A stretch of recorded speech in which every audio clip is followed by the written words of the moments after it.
प्यारे बच्चों नमस्कार। आप सभी का स्वागत है आपके अपने YouTube channel RWS civil services में। मेरा नाम है विनीत कुमार। उम्मीद है आप पूरी तरह से स्वस्थ होंगे, ऊर्जावान होंगे, आशावान होंगे और आज की क्लास को पढ़ने के लिए एकदम से तैयार होंगे। ठीक है बच्चों, आप सभी बच्चों का स्वागत है। Good evening, Radhe Radhe. जल्दी से सभी बच्चे इकट्ठे हो जाएं, क्लास को स्टार्ट करेंगे। फिर सादर प्रणाम, Radhe Radhe, good evening, good evening. Shivam, Divyanshi, Manju, Dharmendra, शिफा। ठीक है बच्चों, स्टार्ट करते हैं। हर हर महादेव, गुड इवनिंग। बच्चों जैसा कि आप जानते हैं हम लोग पॉलिटी पढ़ रहे हैं, यानी कि राज व्यवस्था हम लोग पढ़ रहे हैं और एम लक्ष्मीकांत बुक के आधार पर हम लोग राज व्यवस्था को पढ़ते हुए आगे बढ़ रहे हैं। ठीक है बच्चों, आज हम पहुंच चुके हैं मौलिक अधिकार अध्याय पर, यानी फंडामेंटल राइट्स चैप्टर पर। आप सभी को प्रणाम। मौलिक अधिकार, मौलिक अधिकार या मूल अधिकार भी बोल देते हैं। ठीक है बच्चों, इंग्लिश में बोलते हैं फंडामेंटल राइट्स, फंडामेंटल राइट्स। ठीक है बच्चों, काफ़ी बड़ा अध्याय है एम लक्ष्मीकांत बुक में, काफ़ी सारे आर्टिकल हैं इस भाग में संविधान के, तो इसको एक क्लास में हम लोग नहीं कर सकते, असंभव है। कई सारी क्लासेस लगेंगी। ठीक है बच्चों, तो आज पहली क्लास है मौलिक अधिकारों पर आधारित और आज हम एक तो मौलिक अधिकारों का परिचय प्राप्त करेंगे, मौलिक अधिकारों की विशेषताओं को जानेंगे। ठीक है बच्चों, इसके अलावा हम आर्टिकल 12 यानी 12, आर्टिकल 13 और आर्टिकल 14, इन 3 अनुच्छेदों को आज हम पढ़ेंगे। ठीक है बच्चों, आज हमारी कुल मिलाकर 20वीं क्लास है। क्लियर है बच्चों आपको? चलिए स्टार्ट करते हैं। मौलिक अधिकार अध्याय, भारत के संविधान का भाग 3। ठीक है बच्चों, मौलिक अधिकार या कह सकते हैं मूल अधिकार या कह सकते हैं फंडामेंटल राइट्स। ठीक है बच्चों, हम बात कर रहे हैं भारत के संविधान के भाग 3 की, यानी कि पार्ट 3। ठीक है बच्चों, काफी महत्वपूर्ण भाग है भारत के संविधान का, भाग 3 यानी पार्ट 3। इसमें जो अनुच्छेद दिए गए हैं वो दिए गए हैं 12 से 35, 12 से 35 तक, 12 से 35 तक। और ये भाग और ये अनुच्छेद मौलिक अधिकारों से संबंधित हैं। ठीक है बच्चों, गुड इवनिंग, गुड इवनिंग, आप सभी को गुड इवनिंग। ठीक है बच्चों, अमन गोंड जी कह रहे हैं सर क्लास 1 घंटे का रखिए प्लीज। अमन जी, 1 घंटे की क्लास अगर सिर्फ रखेंगे तो फिर आपकी बुक जो है समाप्त होने में बहुत ज़्यादा समय लग जाएगा, आप भी बोर हो जाओगे। ठीक है, तो 1.5 घंटे की रखी हुई है, ना ज़्यादा है ना कम। ठीक है बच्चों, अब बात करते हैं मौलिक अधिकारों का। ये जो पोर्शन है, ये जो भाग है भारत के संविधान में, ये अमेरिका के संविधान से प्रेरित है। अमेरिका, अमेरिका के संविधान से प्रेरणा लेकर इसको जो है शामिल किया गया है। ठीक है बच्चों, अमेरिका में बिल ऑफ राइट्स,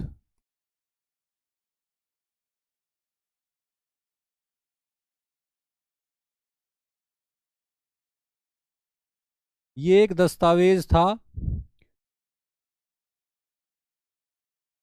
जिसको 1791 में अमेरिका के संविधान में शामिल किया गया था। ठीक है बच्चों, यानी ये समझिए कि जब अमेरिका का संविधान बना और लागू हुआ, उसमें नागरिकों के अधिकार जो हैं वो शामिल नहीं थे। लेकिन फिर कुछ वर्षों के बाद अमेरिका के संविधान में एक साथ ही 10 संशोधन किए गए, यानी 10 अमेंडमेंट्स। अमेरिका के संविधान में फर्स्ट 10 अमेंडमेंट्स जो किए गए, उसके माध्यम से बिल ऑफ राइट्स को अमेरिका के संविधान में शामिल किया गया। और ये हुआ 1791 में कंप्लीट, ये प्रोसेस जाके, और इसके माध्यम से अमेरिका के नागरिकों को कई सारे संवैधानिक अधिकार दिए गए संघीय संविधान के माध्यम से। ठीक है बच्चों, ये जो बिल ऑफ राइट्स था, जिसे 1791 में फाइनली अमेरिका के संविधान में शामिल किया गया और अमेरिका के नागरिकों को अधिकार दिए गए वहां पर, उसी डॉक्यूमेंट से प्रेरित है भारत के संविधान के मौलिक अधिकार वाला भाग। ठीक है बच्चों, भाग 3 जो है हमारा, जिसकी आज हम बात कर रहे हैं, मौलिक अधिकारों वाला, इसको भारत का मैग्ना कार्टा कहा जाता है। भारत का मैग्ना कार्टा। मैग्ना कार्टा के बारे में कौन बच्चा क्या जानता है, कमेंट सेक्शन में बताइए। भारत का मैग्ना कार्टा। मैग्ना कार्टा जो था वो एक अधिकार पत्र था जो 1215 ईस्वी में ब्रिटेन के उस समय के शासक थे किंग जॉन, उन्होंने जारी किया था जनता के दबाव में आकर। और मैग्ना कार्टा को ऐसा पहला दस्तावेज माना जाता है दुनिया का जिसमें नागरिकों के अधिकार जो है वो लिखे गए थे, यानी दुनिया का पहला लिखित दस्तावेज जिसमें नागरिकों के अधिकार जो हैं वो डिफाइन किए गए थे। ठीक है बच्चों, इसलिए मानवाधिकारों के विकास में, या कहे कि मौलिक अधिकारों के विकास में, मैग्ना कार्टा जो है काफी महत्वपूर्ण दस्तावेज था। ठीक है बच्चों, और ये यूनाइटेड किंगडम तो नहीं, ग्रेट ब्रिटेन से संबंधित है। ये ब्रिटेन से संबंधित है क्योंकि यूके तो काफी बाद में अस्तित्व में आया। ठीक है बच्चों, ब्रिटेन से संबंधित है मैग्ना कार्टा 1215 ईस्वी में, और ये मानवाधिकारों से संबंधित दस्तावेज था। ठीक है बच्चों, तो इसलिए भाग 3 जो है हमारे संविधान का, उसे भारत का मैग्ना कार्टा भी कहा जाता है। ठीक है बच्चों, किसी बच्चे को कोई डाउट? चलिए आगे बढ़ते हैं।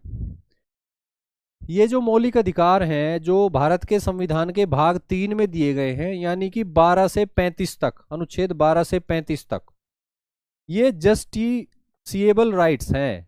Justiciable rights, justiciable rights. इसका क्या अर्थ होता है बच्चों? इसका अर्थ ये होता है कि न्यायालय के माध्यम से इनको लागू कराया जा सकता है, इनको एनफोर्स कराया जा सकता है न्यायालय के माध्यम से। ठीक है बच्चों, जैसे हम जानते हैं कि directive principle of state policy, यानी राज्य की नीति के निदेशक तत्व, जो भारत के संविधान के भाग 4 में है, वो जस्टिसिएबल नहीं है, यानी उनको न्यायालय में जाके लागू नहीं कराया जा सकता। ठीक है बच्चों, इसके अलावा फंडामेंटल ड्यूटीज जो है वो भी जस्टिसिएबल नहीं है, उनको भी न्यायालय में जाके लागू नहीं कराया जा सकता। ठीक है बच्चों, शिवम जी कह रहे हैं कि इसके लिए शब्द दिया गया है लक्ष्मीकांत बुक में, न्यायोचित। बिल्कुल सही बात है, लेकिन मुझे नहीं लगता ये सही ट्रांसलेशन है। ठीक है बच्चों, इसलिए मैंने जस्टिसिएबल ही लिखा है, जस्टिसिएबल। न्यायोचित शब्द दिया गया है एम लक्ष्मीकांत बुक के हिंदी वर्जन में। ठीक है बच्चों, कुल मिलाकर इसके अर्थ को समझिए कि इनको लागू कराने के लिए न्यायालय जाया जा सकता है, और ये काफी व्यापक सूची है मानवाधिकारों की, जिनको भारत के संविधान में नाम दिया गया है मौलिक अधिकार। ठीक है बच्चों, तो ये क्लियर हुआ आपको यहां तक? मौलिक अधिकारों का उद्देश्य क्या है? मौलिक अधिकारों का उद्देश्य क्या है? सभी की समानता सुनिश्चित करना, सभी की समानता सुनिश्चित करना। ठीक है बच्चों, इसके अलावा क्या उद्देश्य है मौलिक अधिकारों का? व्यक्ति की गरिमा की रक्षा करना, व्यक्ति की गरिमा की रक्षा करना, डिग्निटी ऑफ इंडिविजुअल।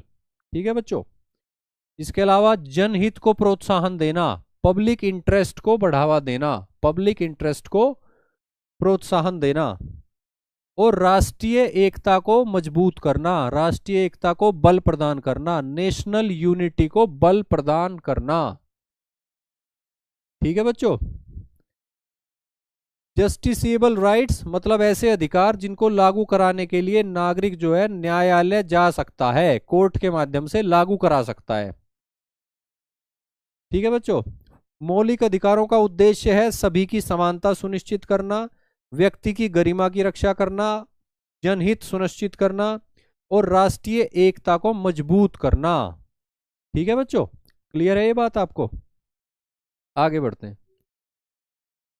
मौलिक अधिकारों के उद्देश्य थोड़ा और डिटेल में देख लेते हैं। मौलिक अधिकारों के उद्देश्य,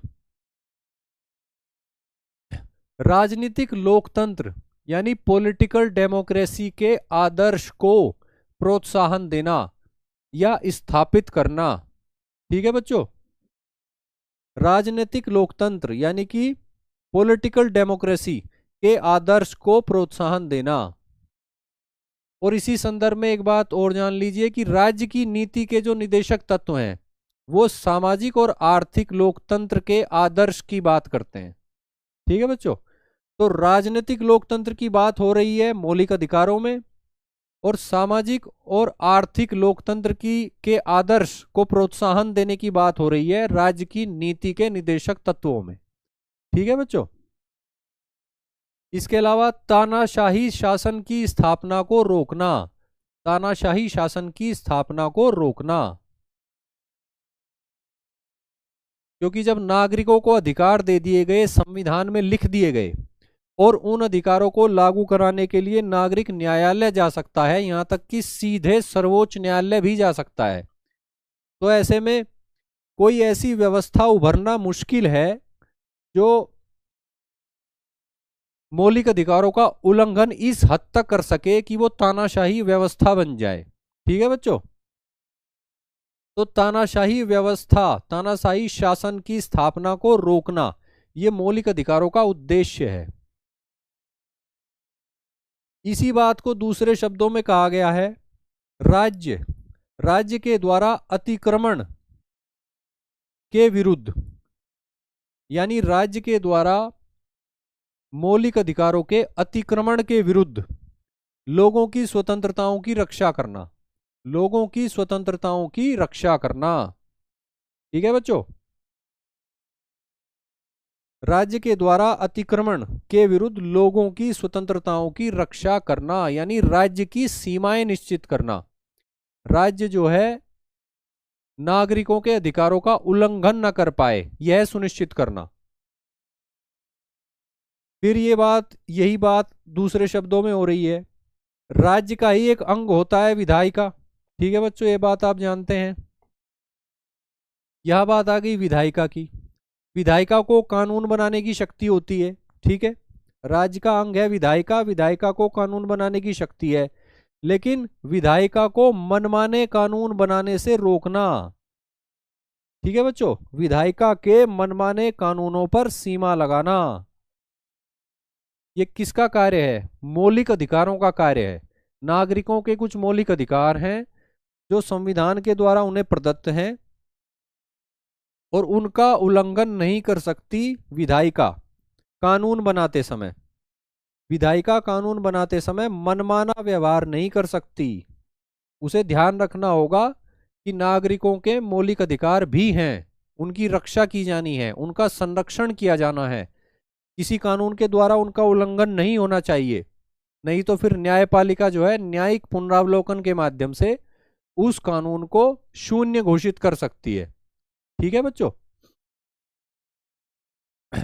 अब फिर यहां पर राज्य के एक और अंग की बात हो रही है, यानी कार्यपालिका। कार्यपालिका भी तो कुछ ऐसा कर सकती है जिसके माध्यम से नागरिकों के मौलिक अधिकारों का उल्लंघन हो जाए। तो मौलिक अधिकारों का कार्य है कि वो कार्यपालिका की निरंकुशता पर सीमा लगाए, यानी निरंकुशता पर अंकुश लगाए। ठीक है बच्चों, यानी अगर मौलिक अधिकार हैं, संविधान द्वारा उन्हें सुरक्षा है, न्यायपालिका है उन्हें लागू करवाने के लिए, तो ये मान के चलिए कि कार्यपालिका की निरंकुशता पर ये लिमिटेशन के रूप में, लिमिट के रूप में कार्य करता है। ठीक है बच्चों, कुल मिलाकर देखें तो क्या कार्य है मौलिक अधिकारों का, वो देख लेते हैं एक बार। कानूनों की सरकार की स्थापना करना, यानी रूल ऑफ लॉ को दूसरे शब्दों में यहां कहा गया है कानूनों की सरकार, यानी गवर्नमेंट ऑफ लॉज की स्थापना करना गवर्नमेंट ऑफ इंडिविजुअल्स के स्थान पर। यानी लोगों की सरकार के स्थान पर कानूनों की सरकार की स्थापना करना। गवर्नमेंट ऑफ इंडिविजुअल्स के स्थान पर गवर्नमेंट ऑफ लॉज की स्थापना करना। ठीक है बच्चों, क्लियर हुआ?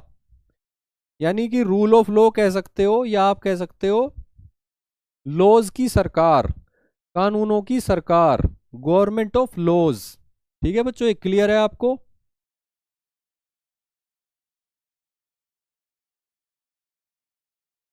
मौलिक अधिकारों के उद्देश्य आपको जो है क्लियर हो गए।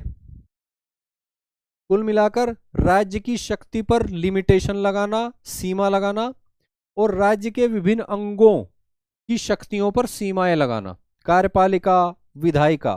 ठीक है बच्चों, आगे बढ़ते हैं। अब बात यह है कि मौलिक अधिकारों का ये नामकरण कैसे हुआ। इन अधिकारों को मौलिक ही क्यों कहा जाता है, मौलिक क्यों कहते हैं हम इनको? कमेंट करके बताइए बच्चों। मौलिक अधिकार हम बोलते हैं इनको, तो ये नामकरण कैसे हुआ? मौलिक क्यों बोलते हैं, फंडामेंटल क्यों बोलते हैं? इसके दो कारण है बच्चों।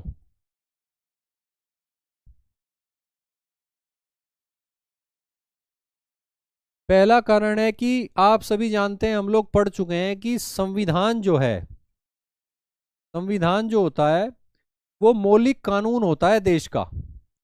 किसी भी देश का संविधान जो है उस देश का मौलिक कानून होता है, यानी कि फंडामेंटल लॉ। ठीक है बच्चों, हमारे देश में जब हमारे देश का संविधान हमारे देश का फंडामेंटल लॉ है, और फंडामेंटल लॉ में जो राइट्स दिए गए हैं उनको कह दिया गया फंडामेंटल राइट्स। ठीक है बच्चों, भारत का संविधान जो भारत का मौलिक कानून है, उस मौलिक कानून में जो अधिकार नागरिकों को दिए गए लिखित रूप में, उनको कह दिया गया मौलिक अधिकार। यानी कि मौलिक कानून से प्राप्त मौलिक अधिकार। क्लियर है बच्चों ये बात आपको?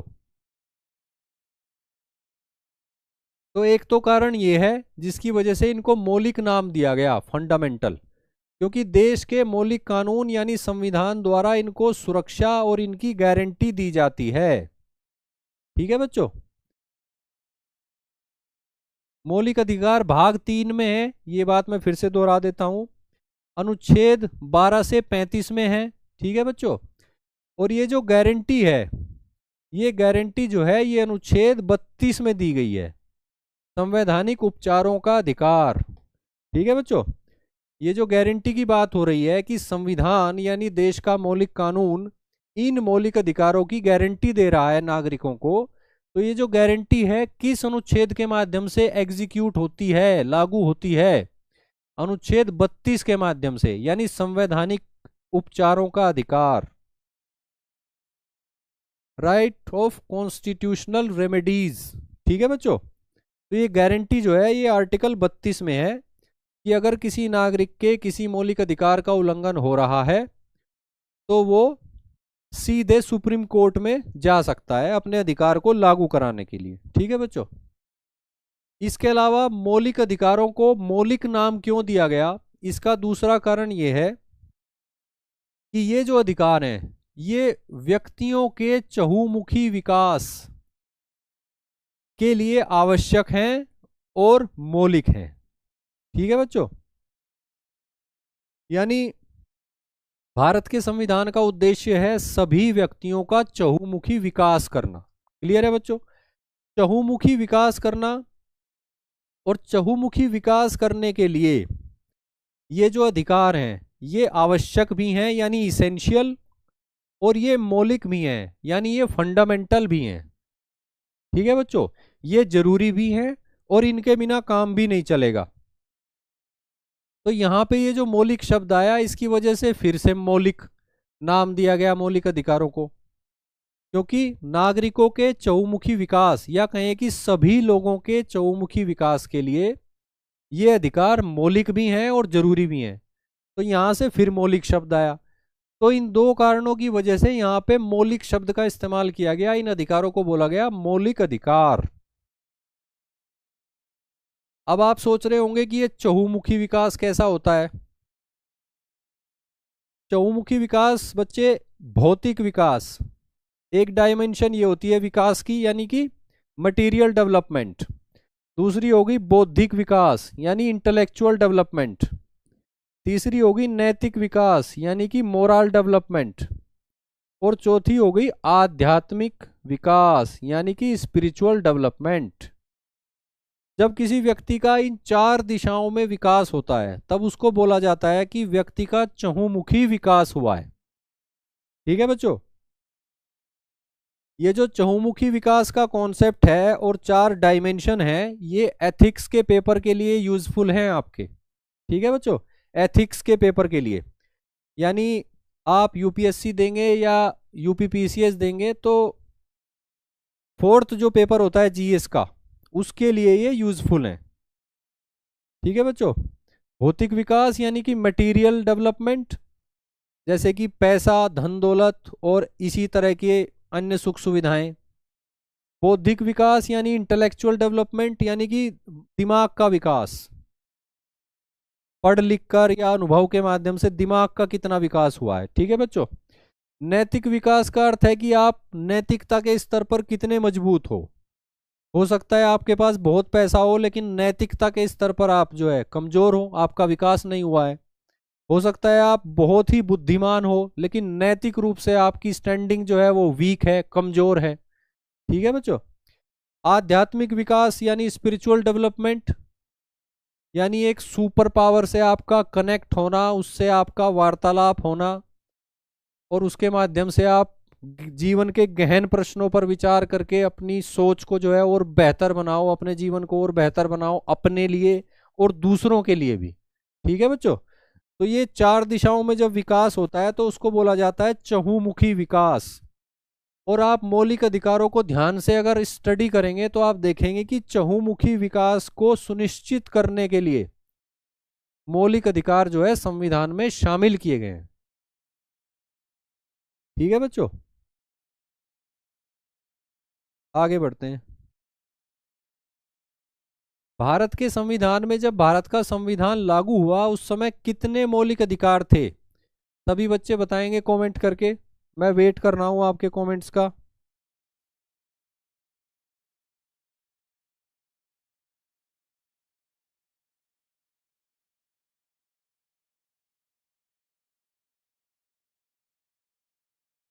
जब भारत का संविधान लागू हुआ उस समय कितने मौलिक अधिकार थे?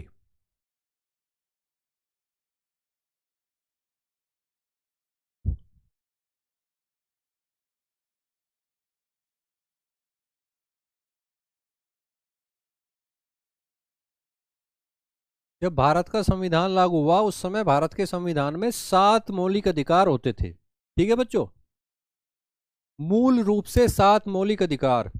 मूल रूप से का मतलब है जब संविधान लागू हुआ यानी कि 26 जनवरी 1950 को। क्लियर है बच्चों, 7 मौलिक अधिकार होते थे, या कह सकते हैं कि मौलिक अधिकारों की 7 श्रेणियां होती थी, 7 कैटेगरीज।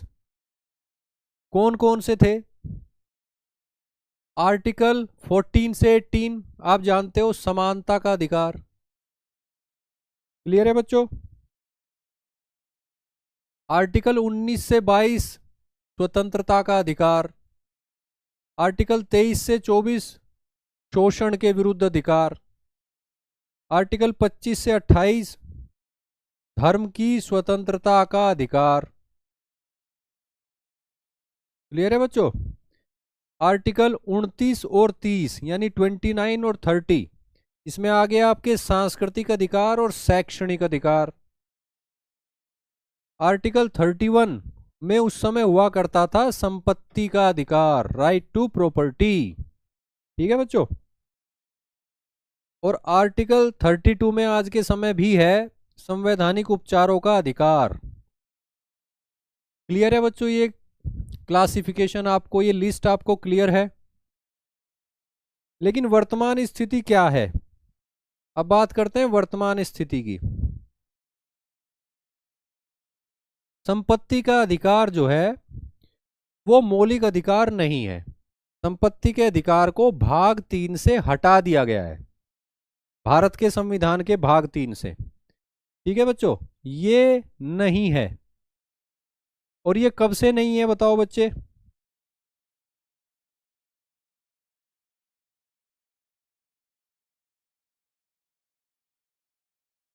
ये 1979 से नहीं है। 44वां संविधान संशोधन जिसके माध्यम से इस अधिकार को हटाया गया वो 1978 में लाया गया था, लेकिन वो एग्जीक्यूट हुआ, वो लागू हुआ 1979 में। ठीक है बच्चों, तो 1979 से भारत के संविधान में 6 मौलिक अधिकार हैं, संपत्ति का अधिकार नहीं है। ठीक है बच्चों, आर्टिकल 31A है, आर्टिकल 31B भी है, आर्टिकल 31C भी है, लेकिन आर्टिकल 31 नहीं है। ठीक है ना?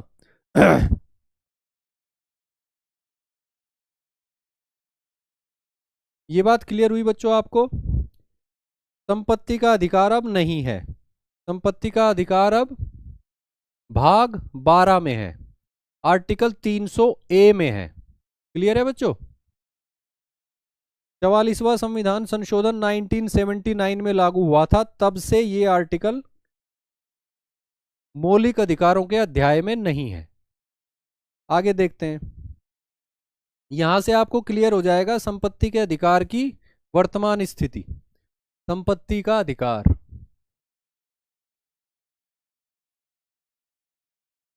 चवालीसवां संविधान संशोधन 1978, इसके लागू होने से पहले की स्थिति देख लेते हैं। इसके लागू होने से पहले की स्थिति ये थी कि संपत्ति का अधिकार जो था वो मौलिक अधिकार था, यानी वो फंडामेंटल राइट था। क्लियर है बच्चों? फंडामेंटल राइट था।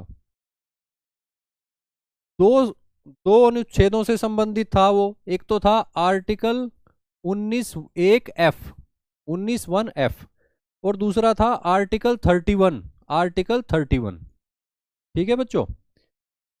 और ये मौलिक अधिकार था, इसलिए ये भारत के संविधान के भाग 3 का हिस्सा था। भारत के संविधान के भाग 3 का हिस्सा था। ठीक है बच्चों, ये बात क्लियर हुई आपको? लेकिन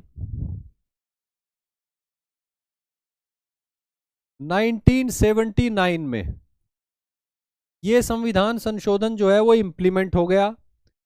उसके बाद देख लेते हैं कि जब 44वां संविधान संशोधन 1978 जो 1979 में लागू हुआ, उसके लागू होने के बाद की स्थिति क्या है? उसके लागू होने के बाद की स्थिति यह है कि संपत्ति का अधिकार अब संवैधानिक अधिकार है, संवैधानिक अधिकार, और साथ ही कानूनी अधिकार भी है, कानूनी अधिकार भी है। आप दोनों बोल सकते हो।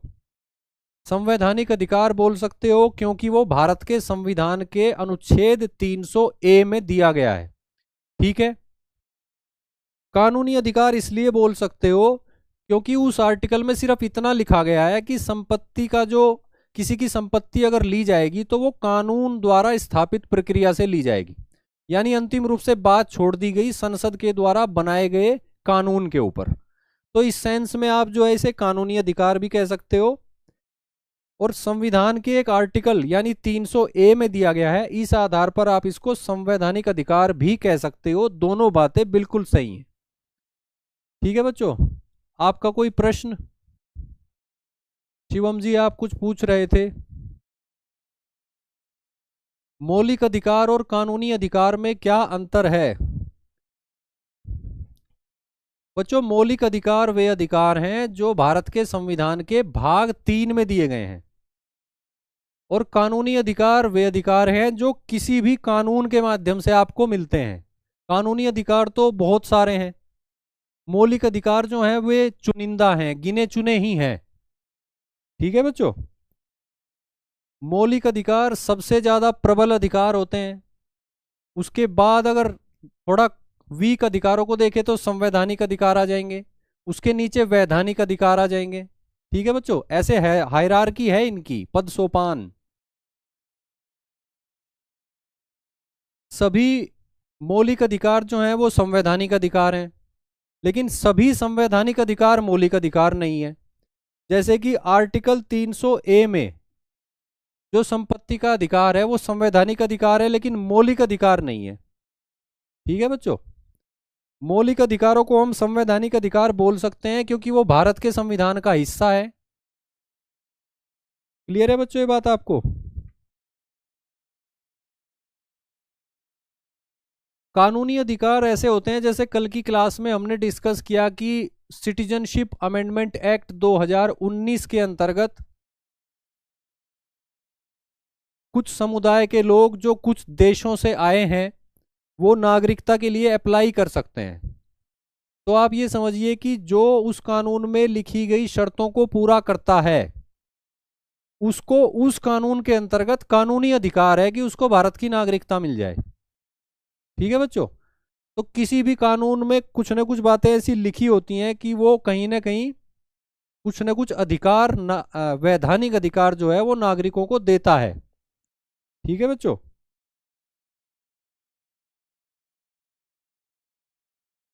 जैसे स्पेशल मैरिज एक्ट, विशेष विवाह अधिनियम। ठीक है बच्चों। ये इसमें अंतरजातीय विवाह, जो कपल अंतरजातीय विवाह करना चाहता है वो इसके माध्यम से विवाह कर सकता है। तो ये उनका वैधानिक अधिकार हो गया। ठीक है बच्चों, जो इस कानून के अंतर्गत उनको मिल रहा है।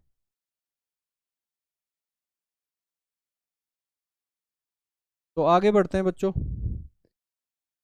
कुल मिलाकर 44वें संशोधन 1978 के बाद की स्थिति ये है, यानी 1979 से स्थिति ये है कि संपत्ति का अधिकार संवैधानिक अधिकार भी है, कानूनी अधिकार भी है।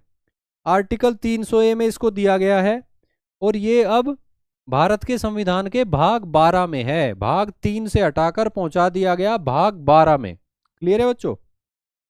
अब यहां एक महत्वपूर्ण आपको मैं अपडेट देता हूं इसी अधिकार के संबंध में। अभी वर्ष 2024 में ही सुप्रीम कोर्ट का एक बहुत ही महत्वपूर्ण फैसला आया है। कोलकाता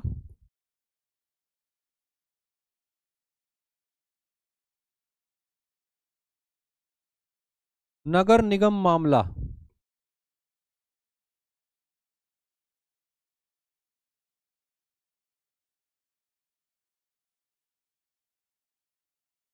कोलकाता नगर निगम मामला, और ये पिछले महीने ही आया है डिसीजन सुप्रीम कोर्ट का। कोलकाता म्यूनिसिपल कॉरपोरेशन मामले में मई 2024 में फैसला आया है सुप्रीम कोर्ट का, संपत्ति के अधिकार से रिलेटेड। इसमें सुप्रीम कोर्ट ने इस अधिकार को काफी एक्सपेंड कर दिया है, कई सारी चीजें इस अधिकार में शामिल कर ली हैं। इनफैक्ट 7 उप अधिकार इस संवैधानिक अधिकार में शामिल कर दिए हैं। और इस अधिकार को जो 300A में दिया गया है इसको काफी मजबूत, काफी साउंड, काफी पावरफुल बना दिया है इस फैसले ने, कोलकाता नगर निगम मामला। और इस फैसले के संदर्भ में इस अधिकार के बारे में हम लोग जो है द हिंदू एडिटोरियल की क्लास जो 5 बजे चलती है उसमें पूरी एक क्लास इसको डेडिकेटेड हम कर चुके हैं। ठीक है बच्चों। तो जिन्होंने नहीं देखा है तो उसको देख लेना।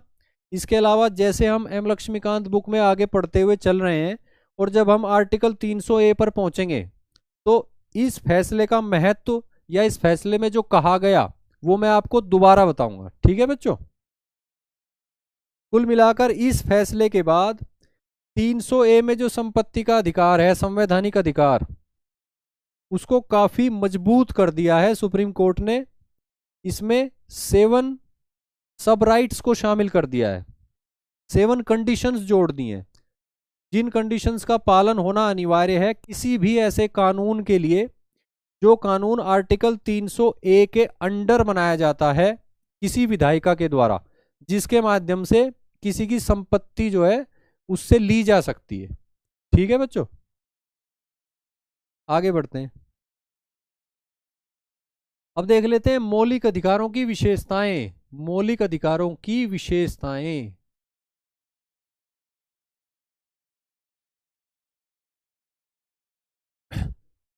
मौलिक अधिकारों को कई आधार पर कैटेगराइज किया जाता है, उनकी श्रेणियां बनाई जाती हैं। ठीक है बच्चों। एक अधिकार, एक जो आधार है वो ये है कि कौन से अधिकार हैं जो सिर्फ नागरिकों को प्राप्त हैं और कौन से अधिकार हैं जो नागरिकों को और विदेशियों को भी प्राप्त हैं, यानी एलियंस को भी प्राप्त हैं। ठीक है बच्चों। अमन जी, आप 5 बजे वाली क्लास को रिकॉर्डेड फॉर्मेट में देख सकते हैं, यूट्यूब पर वो अवेलेबल है, एक्सेसिबल है। ठीक है बच्चों।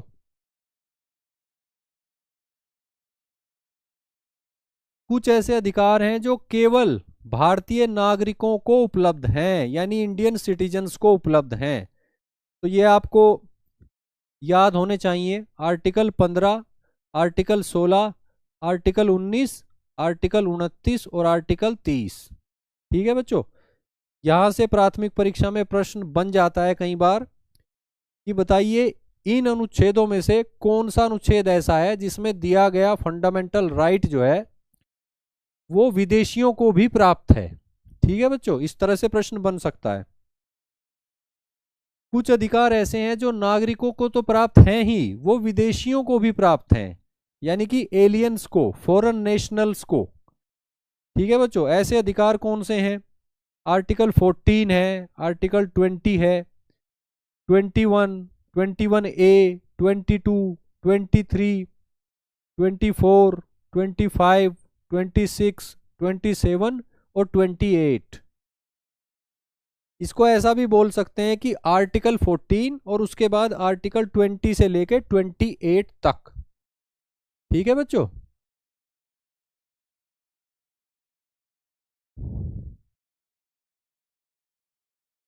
मौलिक अधिकारों को सर्वोच्च न्यायालय से गारंटी है, बिल्कुल बिल्कुल है। ठीक है बच्चों, तो ये आर्टिकल आपको जो है पता होने चाहिए। इसकी जो टेबल है हम लक्ष्मीकांत बुक में दे रखी है, वहां से आप उसको जरूर पढ़ना है एक दो बार कि कौन से, वैसे इनमें लॉजिक भी है, आप समझ के आधार पर भी ये निष्कर्ष निकाल सकते हो कि कोई अधिकार केवल नागरिकों को क्यों दिया गया और बाकी अधिकार विदेशियों को भी क्यों दे दिए गए। ठीक है बच्चों, यह आपकी समझ पर निर्भर करेगा कि मौलिक अधिकार अध्याय को आपने कितना अच्छे से पढ़ा है, समझा है। आगे बढ़ते हैं। मौलिक अधिकार जो है वो असीमित नहीं है, एब्सोल्यूट नहीं है। ठीक है बच्चों, युक्ति युक्त निर्बंधन लगाना संभव है, यानी रीजनेबल रेस्ट्रिक्शंस लगाना संभव है। क्लियर है बच्चों ये बात आपको? मौलिक अधिकार है, नागरिकों को प्राप्त हैं, न्यायालय के द्वारा लागू होते हैं, सभी बातें हैं, लेकिन असीमित नहीं है, एब्सोल्यूट नहीं है। इन पर भी सीमाएं लगाई जा सकती हैं, सीमाएं आरोपित की जा सकती हैं कुछ निश्चित आधार पर, और युक्ति युक्त प्रतिबंध लगाए जा सकते हैं, यानी तर्क संगत प्रतिबंध लगाए जा सकते हैं। युक्ति युक्त निर्बंधन बोलते हैं, सरल भाषा में बोलेंगे तो बोलेंगे तर्क संगत प्रतिबंध, तर्क संगत प्रतिबंध। ठीक है बच्चों।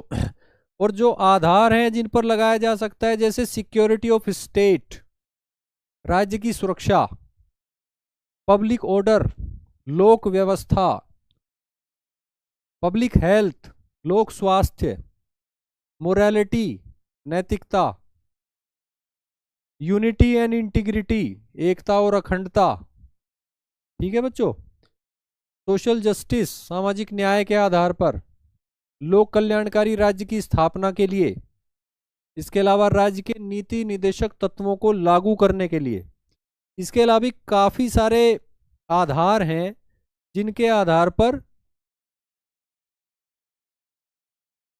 मौलिक अधिकारों पर रीजनेबल रेस्ट्रिक्शंस यानी युक्ति युक्त प्रतिबंध या तर्क संगत प्रतिबंध लगाए जा सकते हैं।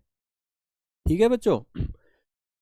और अगर विधायिका किसी कानून के माध्यम से कोई प्रतिबंध, तर्कसंगत प्रतिबंध लगाती है नागरिकों के मौलिक अधिकारों पर, तो क्या वो युक्ति युक्त है, क्या वो रीजनेबल है?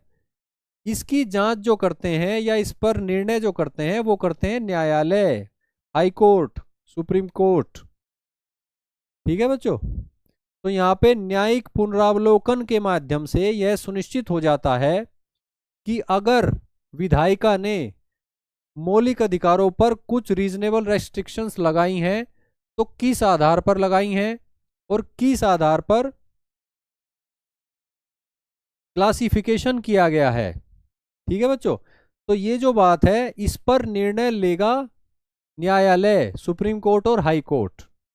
जुडिशियल रिव्यू के माध्यम से, न्यायिक पुनरावलोकन के माध्यम से, और इसके माध्यम से न्यायपालिका जो है वो मौलिक अधिकारों की गारंटी को सुनिश्चित करेगी। हाँ, ठीक है बच्चों। और जब न्यायालय ये देखेगा कि किसी मौलिक अधिकार पर लगाया गया प्रतिबंध रीजनेबल युक्त है या नहीं, तो वो दो चीजों का बैलेंस बनाएगा, दो चीजों का संतुलन बनाएगा। क्या है वो दो चीजें? एक तो है व्यक्तिगत स्वतंत्रता, व्यक्तिगत स्वतंत्रता, और दूसरा है सामाजिक नियंत्रण, सोशल कंट्रोल। इन दोनों का बैलेंस बना के न्यायालय देखेगा कि क्या मौलिक अधिकार पर लगाई गई रेस्ट्रिक्शन वो रीजनेबल है या नहीं, तर्कसंगत है या नहीं। ठीक है बच्चों। इंडिविजुअल लिबर्टी और सोशल कंट्रोल दोनों के बीच में बैलेंस बनाने का कार्य करेगा न्यायालय। क्लियर है बच्चों बात आपको?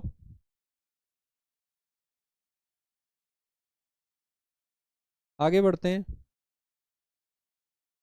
मौलिक अधिकारों की विशेषताएं काफी हैं, तो इस स्लाइड में भी हम इन्हीं को देखेंगे, मौलिक अधिकारों की विशेषताएं। ठीक है बच्चों। इसमें कहा गया है कि सभी जो अधिकार हैं, जितने भी अधिकार हैं, वो राज्य के मनमाने व्यवहार के विरुद्ध हैं। क्लियर है भाई? राज्य जो है भेदभाव नहीं कर सकता, धर्म के आधार पर, जाति के आधार पर, लिंग के आधार पर, जन्म स्थान के आधार पर। तो जब ये बात कही गई तो राज्य को ही तो कुछ करने से रोका गया ना, राज्य भेदभाव नहीं कर सकता। सभी अधिकार राज्य के मनमाने व्यवहार के विरुद्ध हैं। राज्य जो है वो लाइफ और पर्सनल लिबर्टी इंश्योर करेगा, article 21, right to life and personal liberty. तो ये बात क्लियर है आपको? जो सभी अधिकार राज्य यानी स्टेट के मनमाने व्यवहार के विरुद्ध हैं। और ये जो राज्य है, इसका मतलब है वो राज्य जिसकी परिभाषा आर्टिकल 12 में दी गई है। इसको आगे पढ़ेंगे हम लोग आर्टिकल 12 में। लेकिन कुछ अधिकार ऐसे हैं जो निजी व्यक्तियों के विरुद्ध भी दिए गए हैं, प्राइवेट इंडिविजुअल्स के विरुद्ध। ठीक है बच्चों, प्राइवेट इंडिविजुअल्स के विरुद्ध। क्योंकि देखिए, मानवाधिकारों का उल्लंघन या कहें कि किसी व्यक्ति के मौलिक अधिकारों का उल्लंघन तो सरकार या कहें कि राज्य के द्वारा भी हो सकता है, और किसी दूसरे व्यक्ति के या किसी दूसरे नागरिक के द्वारा भी हो सकता है। तो दोनों ही केसेस में प्रोटेक्शन दी गई है। ठीक है बच्चों। जैसे आर्टिकल 17 कहता है कि छुआछूत यानी अस्पृश्यता पर प्रतिबंध है। ठीक है। और संसद को यह अधिकार है कि वो कानून बनाकर इसे जो है दंड घोषित कर दे, और क्या सजा होगी वगैरह डिटेल जो है उस कानून में लिख दे। तो संसद ने आर्टिकल 17 के अंतर्गत जो संसद को शक्ति दी गई है, उसी का प्रयोग करते हुए untouchability offences act 1955, untouchability offences act 1955 जो है वो अधिनियमित किया था, और तब से वो लागू हो रहा है। ठीक है बच्चों। अब बताइए कि छुआछूत का व्यवहार कौन करता है? एक नागरिक दूसरे नागरिक के साथ ही तो कर सकता है। तो किसी व्यक्ति के साथ छुआछूत का व्यवहार ना हो, उसको ये मौलिक अधिकार है। तो ये जो मौलिक अधिकार है ये निजी व्यक्तियों के विरुद्ध है, प्राइवेट इंडिविजुअल्स, जैसे कोई दूसरा नागरिक। ठीक है बच्चों। इसी के अलावा आर्टिकल 15 में लिखा गया है कि जैसे कुओं से पानी भरने से किसी को नहीं रोका जा सकता। जो पब्लिक पर्पस के लिए कुएं हैं, पहले होता था जाति व्यवस्था में कि कुओं से पानी वगैरह भरना भी प्रतिबंधित होता था जाति विशेष के लोगों को, लेकिन उसको पूरी तरह से प्रोहिबिट कर दिया गया है, मना कर दिया गया है, प्रतिबंधित कर दिया गया है आर्टिकल 15 के द्वारा। ठीक है बच्चों। तो ये भी कहीं ना कहीं निजी व्यक्ति के विरुद्ध है कि कोई एक व्यक्ति किसी दूसरे व्यक्ति को किसी कुएं से पानी भरने से रोके, तो वो उसके मौलिक अधिकारों का उल्लंघन है। ठीक है बच्चों।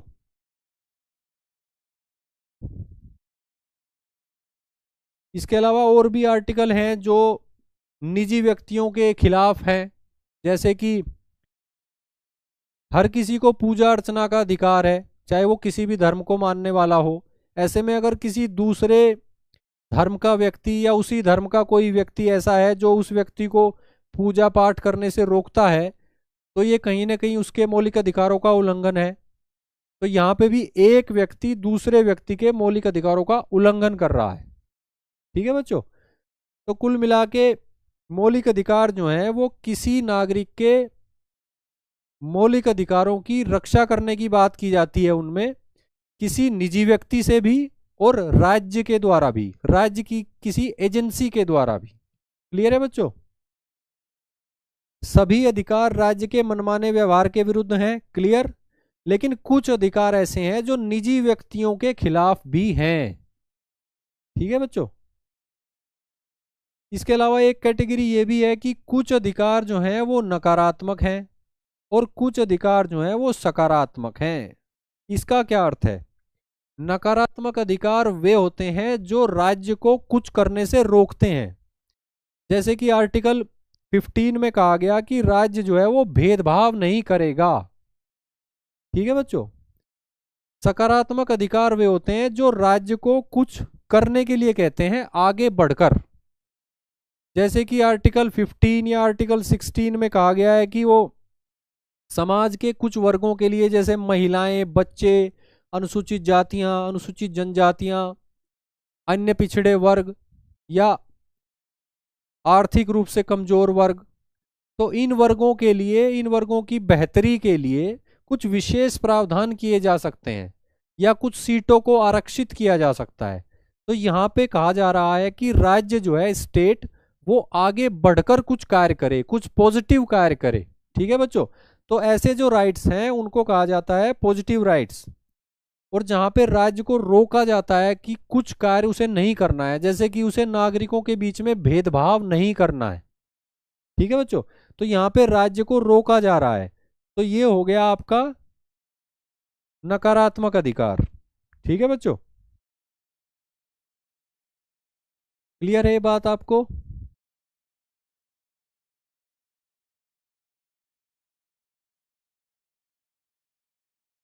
आर्टिकल 14 नकारात्मक अधिकार है, बिल्कुल सही बात है। और कई आर्टिकल हैं जो नकारात्मक हैं। ठीक है बच्चों, आगे बढ़ते हैं। जस्टिसिएबल राइट्स, जस्टिसिएबल राइट्स हैं, ये बात हम कर ही चुके हैं। भारत के संविधान में जो भाग 3 में मौलिक अधिकार दिए गए हैं वो जस्टिसिएबल हैं, यानी कि न्यायोचित हैं, न्यायोचित। इनका अगर उल्लंघन होता है तो न्यायालय जाने का अधिकार है। क्लियर है बच्चों। न्यायालय जा सकता है वो नागरिक जिसके अधिकारों का उल्लंघन हो रहा है। क्लियर बच्चों। आगे बढ़ते हैं। मौलिक अधिकारों की विशेषताएं अभी और भी हैं, इनको देख लेते हैं।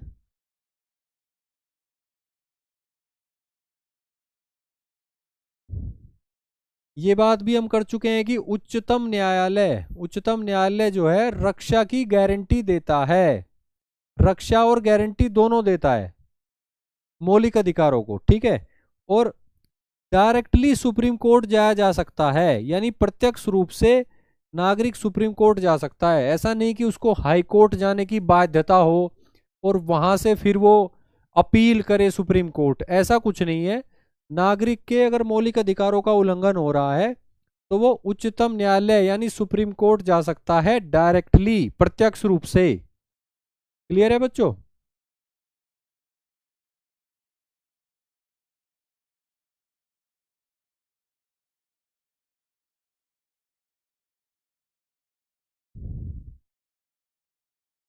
शिवम जी देखिए, एक बात होती है कि संविधान में क्या लिखा हुआ है, लेकिन एक व्यवहारिक बात यह है कि संविधान में जो लिखा हुआ है समाज में एग्जैक्टली तो वो लागू नहीं होता। समाज में तमाम तरह की परिस्थितियां होती हैं, लेकिन फिर भी धीरे धीरे नागरिकों को जागरूक करना है उनके अधिकारों के लिए, यही संविधान निर्माताओं का उद्देश्य था। यही आज के जो जागरूक नागरिक हैं, पढ़े लिखे, आपके और हमारे जैसे जितने भी बच्चे पढ़ रहे हैं, हमारा सभी का यही उद्देश्य है कि हम पढ़े लिखें, जागरूक बने अपने अधिकारों के प्रति, और फिर हमसे जुड़े हुए या ना भी जुड़े हुए जो लोग हैं उन्हें हम उनके अधिकारों के प्रति जागरूक बनाएं।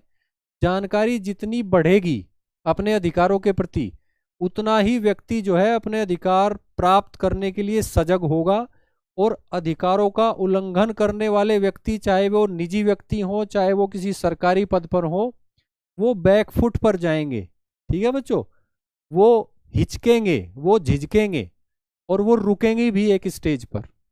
ठीक है बच्चों, तो कुल मिला के जो सही है वही सोचना है, जो सही है वही करना है, जो सही है वही सिखाना है।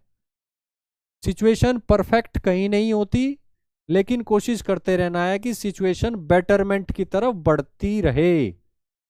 और फिर कोई अगर बुरा व्यवहार करता है, इसका मतलब ये तो नहीं कि हम अपनी अच्छाई छोड़ दें। ठीक है बच्चों, आगे बढ़ते हैं। उच्चतम न्यायालय द्वारा रक्षा और गारंटी दी जाती है, डायरेक्टली सुप्रीम कोर्ट जाया जा सकता है। ये बात क्लियर है? आगे बढ़ते हैं।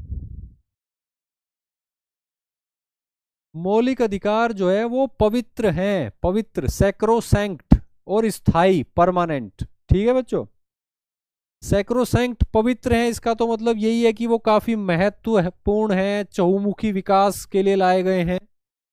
ठीक है बच्चों, स्थायी का क्या मतलब है? स्थायी का मतलब वो परमानेंट हैं, यानी कि उनको चेंज करना इतना आसान नहीं है। भारत के संविधान का जो भाग 3 है मौलिक अधिकारों वाला, उसे उसमें सामान्य विधायन के द्वारा संशोधन नहीं किया जा सकता, ये इसका मतलब है। ठीक है बच्चों, यानी संविधान संशोधन प्रक्रिया से गुजरना होगा, जो भारत के संविधान के आर्टिकल 368 में दी गई है। ठीक है बच्चों, जो कि तुलनात्मक रूप से कठिन है, और इसीलिए कहा जा रहा है कि ये स्थायी हैं।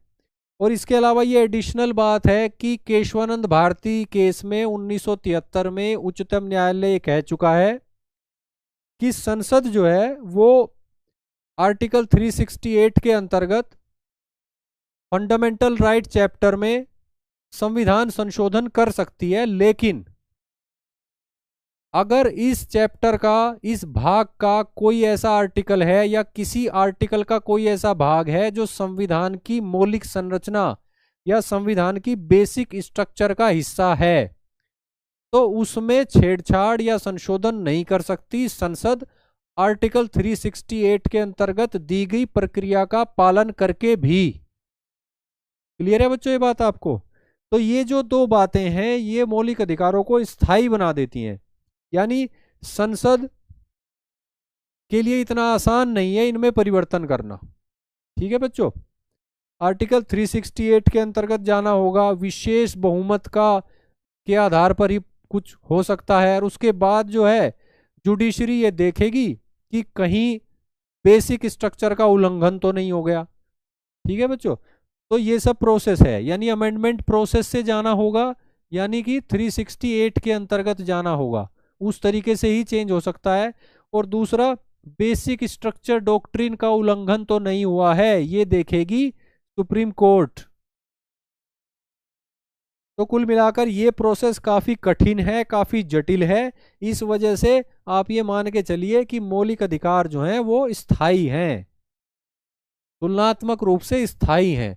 सामान्य विधायी प्रक्रिया के द्वारा, ऑर्डिनरी लेजिस्लेशन के द्वारा इनमें परिवर्तन नहीं कर सकती भारत की संसद। क्लियर है बच्चों ये बात आपको? अब बात कर लेते हैं राष्ट्रीय आपातकाल की। राष्ट्रीय आपातकाल यानी कि आर्टिकल, बताइए मुझे कौन सा आर्टिकल? आर्टिकल 352।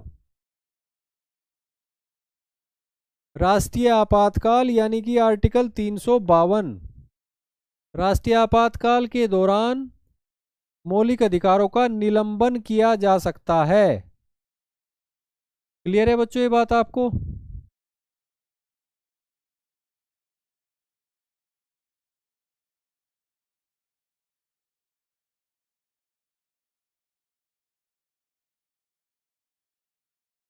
बच्चों आपकी जो बुक है एम लक्ष्मीकांत, उसमें हम आने वाले टाइम में एक अध्याय है, उसमें संविधान की मौलिक संरचना, बेसिक स्ट्रक्चर ऑफ कॉन्स्टिट्यूशन, वहां पे हम पूरा डिटेल में पढ़ेंगे इस केस को, 1973 के केशवानंद भारती केस को, और कैसे कैसे ये डॉक्ट्रिन जो है ये अस्तित्व में आई और कैसे उसके बाद ये इम्प्लीमेंट हो रही है, और भारत के संविधान के कौन कौन से ऐसे आर्टिकल हैं या पॉलिटिकल कॉन्सेप्ट हैं जिनको अब तक न्यायालय जो है विभिन्न मामलों में बेसिक स्ट्रक्चर डॉक्ट्रिन का पार्ट घोषित कर चुकी है।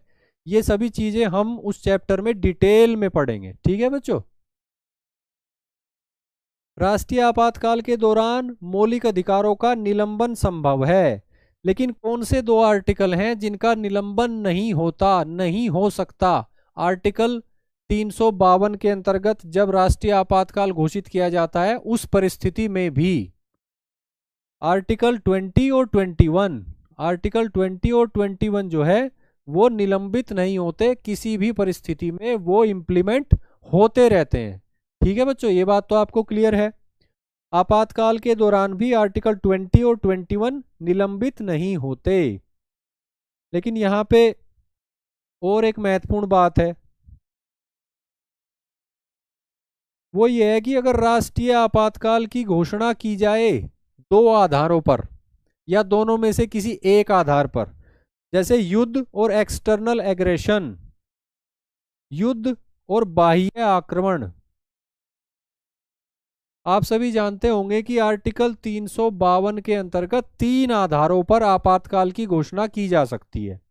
पहला आधार है युद्ध, ठीक है बच्चों, दूसरा है बाह्य आक्रमण, एक्सटर्नल एग्रेशन, और तीसरा है आर्म्ड रिबिलियन, यानी आंतरिक स्तर पर सशस्त्र विद्रोह, सशस्त्र विद्रोह। ठीक है बच्चों।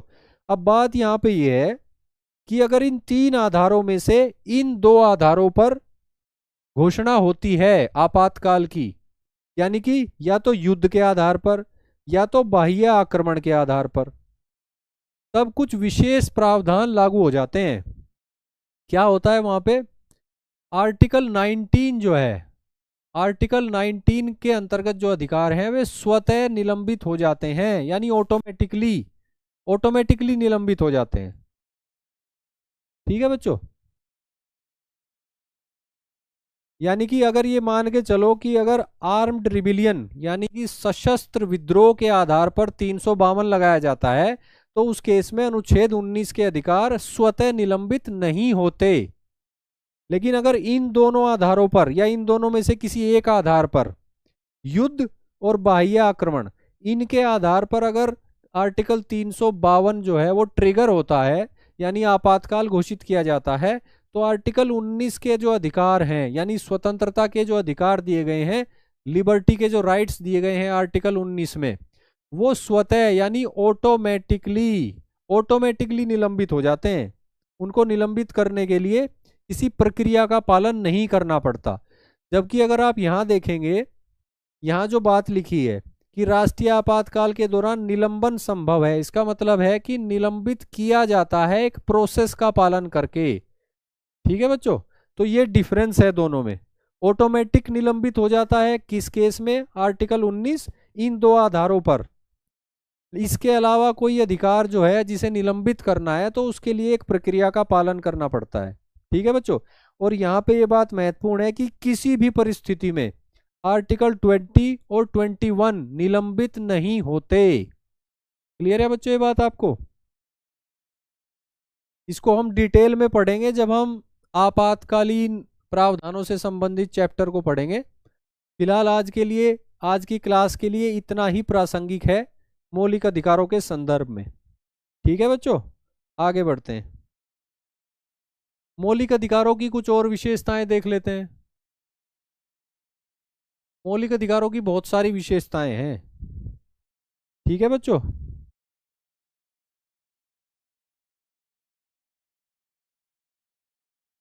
मौलिक अधिकारों को लागू होने पर कुछ सीमाएं लागू हैं, यानी कुछ सीमाएं आरोपित हैं, यानी कि रीजनेबल रेस्ट्रिक्शंस भी लगते हैं, युक्ति युक्त निर्बंधन यानी कि तर्क संगत प्रतिबंध भी लगते हैं। इसके अलावा भी मौलिक अधिकारों को लागू होने पर कुछ सीमाएं हैं, और ये जो सीमाएं हैं ये आर्टिकल 31A, आर्टिकल 31B और आर्टिकल 31C में दी गई हैं। ठीक है बच्चों, अब आप मुझे बताइए क्या दिया गया है इन आर्टिकल्स में।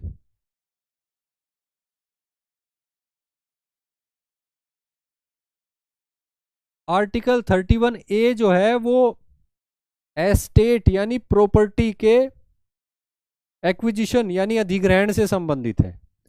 यानी कुछ प्रकार की प्रॉपर्टी जो है अगर उसे राज्य उनका अधिग्रहण करता है तो उससे जो मौलिक अधिकारों का उल्लंघन होता है वो एप्लीकेबल नहीं है। ठीक है बच्चों, तो आर्टिकल 31A में जो प्रोसेस दिया गया है और जो उद्देश्य दिया गया है, अगर सरकार या राज्य उस प्रोसेस का पालन करती है और उस उद्देश्य से एस्टेट का अधिग्रहण करती है यानी प्रॉपर्टी का अधिग्रहण करती है तो मौलिक अधिकारों का उल्लंघन होगा और उसमें संविधान को कोई प्रॉब्लम नहीं है। ठीक है बच्चों, क्योंकि ऐसी ही व्यवस्था बनाई गई है आर्टिकल 31A में। आर्टिकल 31B में क्या है, ये जुड़ा हुआ है 9th शेड्यूल से। अगर आप बच्चे जानते हो कि 9th जो है शेड्यूल क्या है।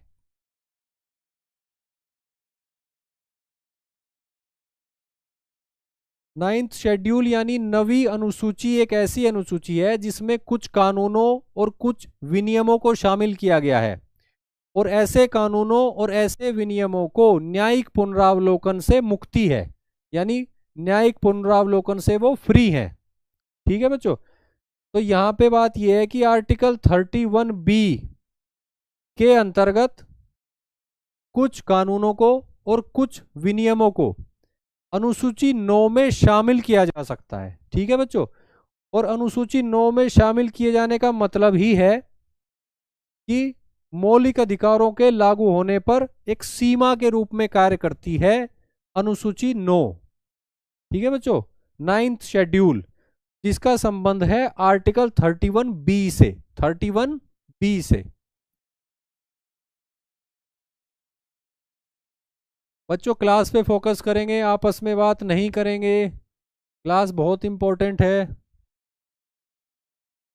कुछ अधिनियमों और विनियमों को नवी अनुसूची में शामिल किया जाता है ताकि उन्हें जुडिशियल रिव्यू से बचाया जा सके और उनके माध्यम से मौलिक अधिकारों के लागू होने पर कुछ सीमाएं जो हैं वो आरोपित हो जाती हैं नवी अनुसूची में आर्टिकल 31B के माध्यम से। इसी तरह आर्टिकल 31C है जो ऐसे कानूनों को प्रोटेक्शन देता है जो कुछ विशेष राज्य की नीति के निदेशक तत्वों को लागू करने के लिए लाए जाते हैं। ठीक है बच्चों, राज्य के नीति निदेशक तत्व जो दिए गए हैं आर्टिकल 39B में और 39C में। ठीक है बच्चों, वे राज्य के नीति निदेशक तत्व जो आर्टिकल 39B और आर्टिकल 39C में दिए गए हैं उनको लागू करने के लिए अगर राज्य कोई कानून बनाता है, कोई विधि बनाता है, तो वो विधि आर्टिकल 31C के अंतर्गत आएगी और ऐसे केस में वे जो विधि हैं वे आर्टिकल 14 का उल्लंघन कर सकती हैं। आर्टिकल 14 यानी आर्टिकल 14 का उल्लंघन कर सकती हैं, उनको अनुमति है क्योंकि वे कुछ निश्चित राज्य की नीति के निदेशक तत्वों को लागू करने का उद्देश्य रखती हैं। क्लियर है बच्चों? तो आर्टिकल 31C जो है ये कुछ विशेष डीपीएसपीज को लागू करने के मामले में कुछ मौलिक अधिकारों के उल्लंघन की अनुमति देता है, जैसे आर्टिकल 14। उच्चतम न्यायालय कह चुका है अपने किसी फैसले में कि आर्टिकल 31C के लागू होते ही आर्टिकल 14 का प्रभाव समाप्त हो जाता है। यानी आर्टिकल 31C यानी 31 गे के लागू होते ही मौलिक अधिकारों से संबंधित जो आर्टिकल 14 है उसका प्रभाव समाप्त हो जाता है। क्लियर है बच्चों ये बात आपको? यानी मौलिक अधिकारों को लागू होने पर कुछ सीमाएं हैं और वो जो सीमाएं हैं वो आर्टिकल 31A, आर्टिकल 31B और आर्टिकल 31C में दी गई हैं। क्लियर है बच्चों ये बात आपको? आगे बढ़ते हैं। इसके अलावा आर्टिकल 33 में भी मौलिक अधिकारों पर कुछ सीमाएं आरोपित करने संबंधी प्रावधान हैं। और ये आर्टिकल जो है ये सशस्त्र बलों से संबंधित है। सशस्त्र बलों पर लागू होने के संबंध में संसद की शक्ति, पार्लियामेंट को पावर है आर्टिकल 33 के अंतर्गत कानून बनाकर वो कुछ ऐसे प्रावधान कर सकती है कि जैसे सशस्त्र बल या फिर ऐसे बल जो लोक व्यवस्था को लागू करने की जिम्मेदारी रखते हैं, या फिर इंटेलिजेंस एजेंसीज या काउंटर इंटेलिजेंस एजेंसीज में काम करने वाले कर्मचारी, या फिर टेलीकम्युनिकेशन सिस्टम्स को संभालने वाले कर्मचारी। ठीक है बच्चों, तो ऐसी जो सरकारी एजेंसीज हैं उनके जो कर्मचारी और अधिकारी हैं उनके मौलिक अधिकारों पर नियंत्रण लगाया जा सकता है संसद के द्वारा कानून बनाकर आर्टिकल 33 के अंतर्गत। ठीक है बच्चों, ताकि अनुशासन बना रहे और जो इसेंशियल भूमिका यानी जरूरी आवश्यक भूमिका ये लोग निभाते हैं उसमें कोई बाधा न आए। ठीक है बच्चों, ये उद्देश्य है। इसीलिए सशस्त्र बलों या फिर ऐसे बलों जो पब्लिक ऑर्डर यानी लोक व्यवस्था की स्थापना की जिम्मेदारी रखते हैं जैसे पुलिस फोर्सेस वगैरह, और इसके अलावा इंटेलिजेंस एजेंसीज के कर्मचारी, काउंटर इंटेलिजेंस एजेंसीज के कर्मचारी और टेलीकम्युनिकेशन सिस्टम संभालने वाले कर्मचारी, इन सभी के मौलिक अधिकारों पर संसद कानून बनाकर आर्टिकल 33 के अंतर्गत कुछ सीमाएं लगा सकती है ताकि अनुशासन बना रहे और ये आवश्यक सेवाएं जो है वो समाज को मिलती रहें। क्लियर है बच्चों ये बात आपको? अब बात कर लेते हैं आर्टिकल 34 की। आर्टिकल 34 कहता है कि मार्शल लॉ के अंतर्गत मौलिक अधिकारों पर सीमाएं लगाई जा सकती हैं। मार्शल लॉ को आप सीधे शब्दों में समझिए मिलिट्री रूल। अगर देश के किसी क्षेत्र में स्थिति बहुत खराब है, पब्लिक ऑर्डर बहुत ज़्यादा डिस्टर्ब हो गया है, लोक व्यवस्था डिस्टर्ब हो गई है, तो वहाँ पे मार्शल लॉ यानी कि मिलिट्री रूल लगाया जा सकता है उस क्षेत्र में। और ऐसे केसेस में अधिकारियों को कुछ अधिकार प्राप्त हो जाते हैं, विशेष अधिकार, जिनके माध्यम से उस क्षेत्र में रहने वाले लोगों के मौलिक अधिकारों का उल्लंघन संभव हो जाता है। लेकिन उद्देश्य जो होता है वो होता है उस एरिया में जो डिस्टर्ब्ड है उसमें पब्लिक ऑर्डर यानी लोक व्यवस्था की स्थापना करना। और ऐसे में संसद जो है वो कानून बनाकर मार्शल लॉ के अंतर्गत मौलिक अधिकारों पर कुछ सीमाएं लगा सकती है। क्लियर है बच्चों ये बात आपको? और संसद को ये जो शक्ति है ये आर्टिकल 34 के अंतर्गत दी गई है। और मार्शल लॉ का मतलब आपातकाल नहीं होता, ये क्लियर आप समझ लो।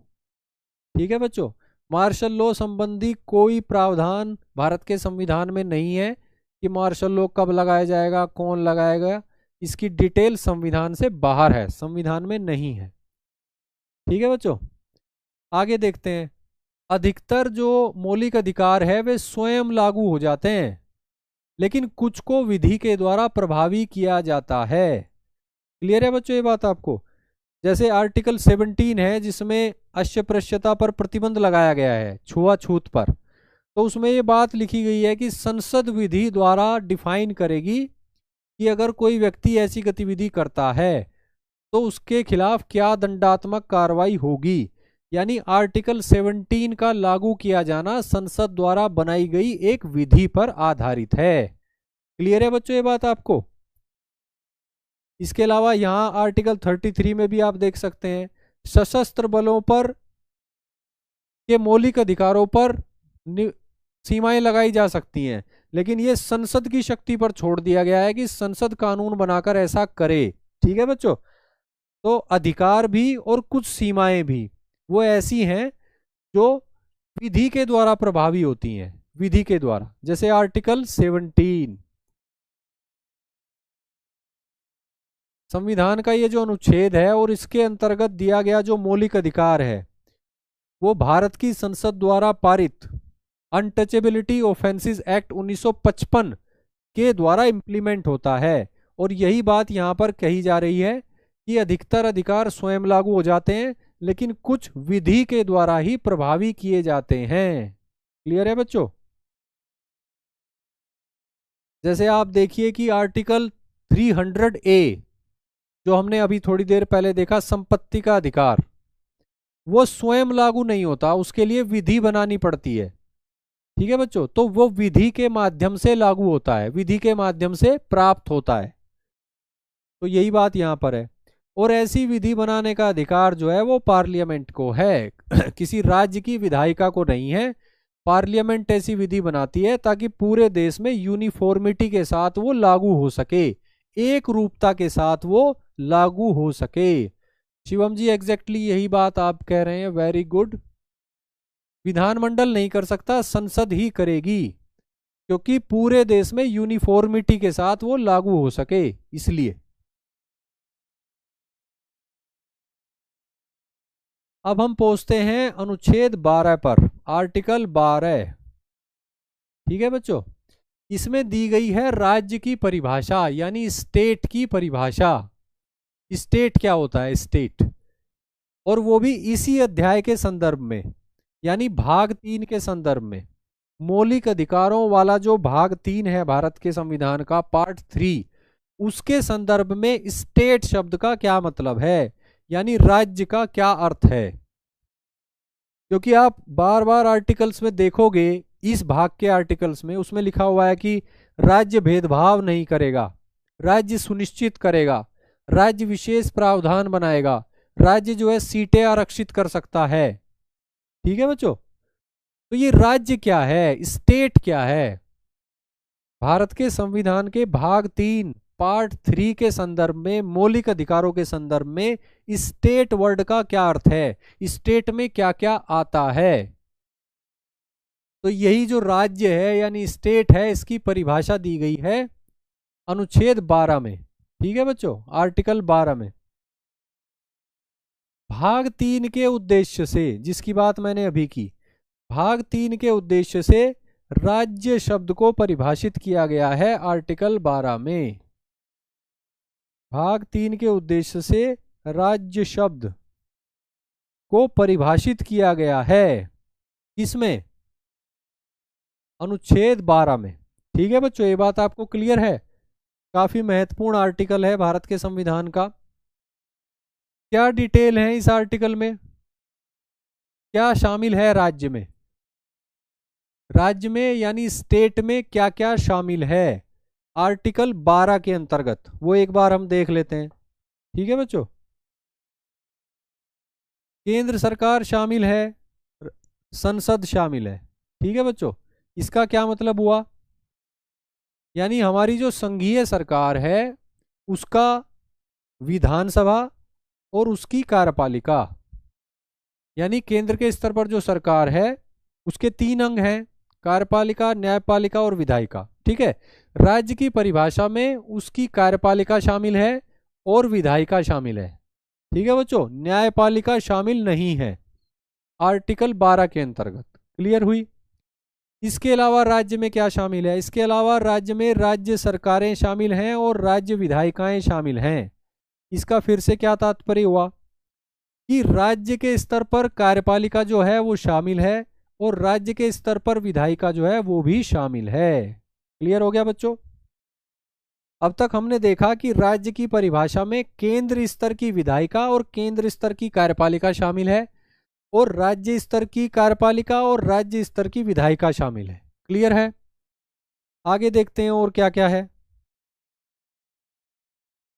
सभी स्थानीय निकाय शामिल हैं और अन्य सभी निकाय शामिल हैं। क्लियर है बच्चों? सभी स्थानीय निकाय जैसे कि पंचायतें, नगर पालिकाएं, डिस्ट्रिक्ट बोर्ड्स आदि।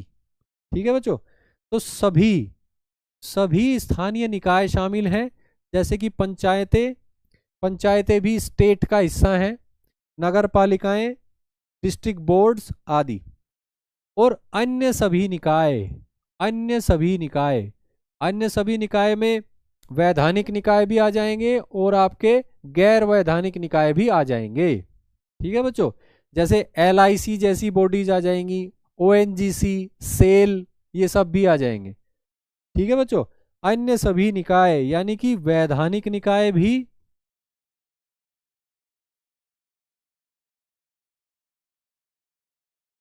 यानी जिन्हें विधान के द्वारा स्थापित किया गया है, और गैर वैधानिक निकाय भी।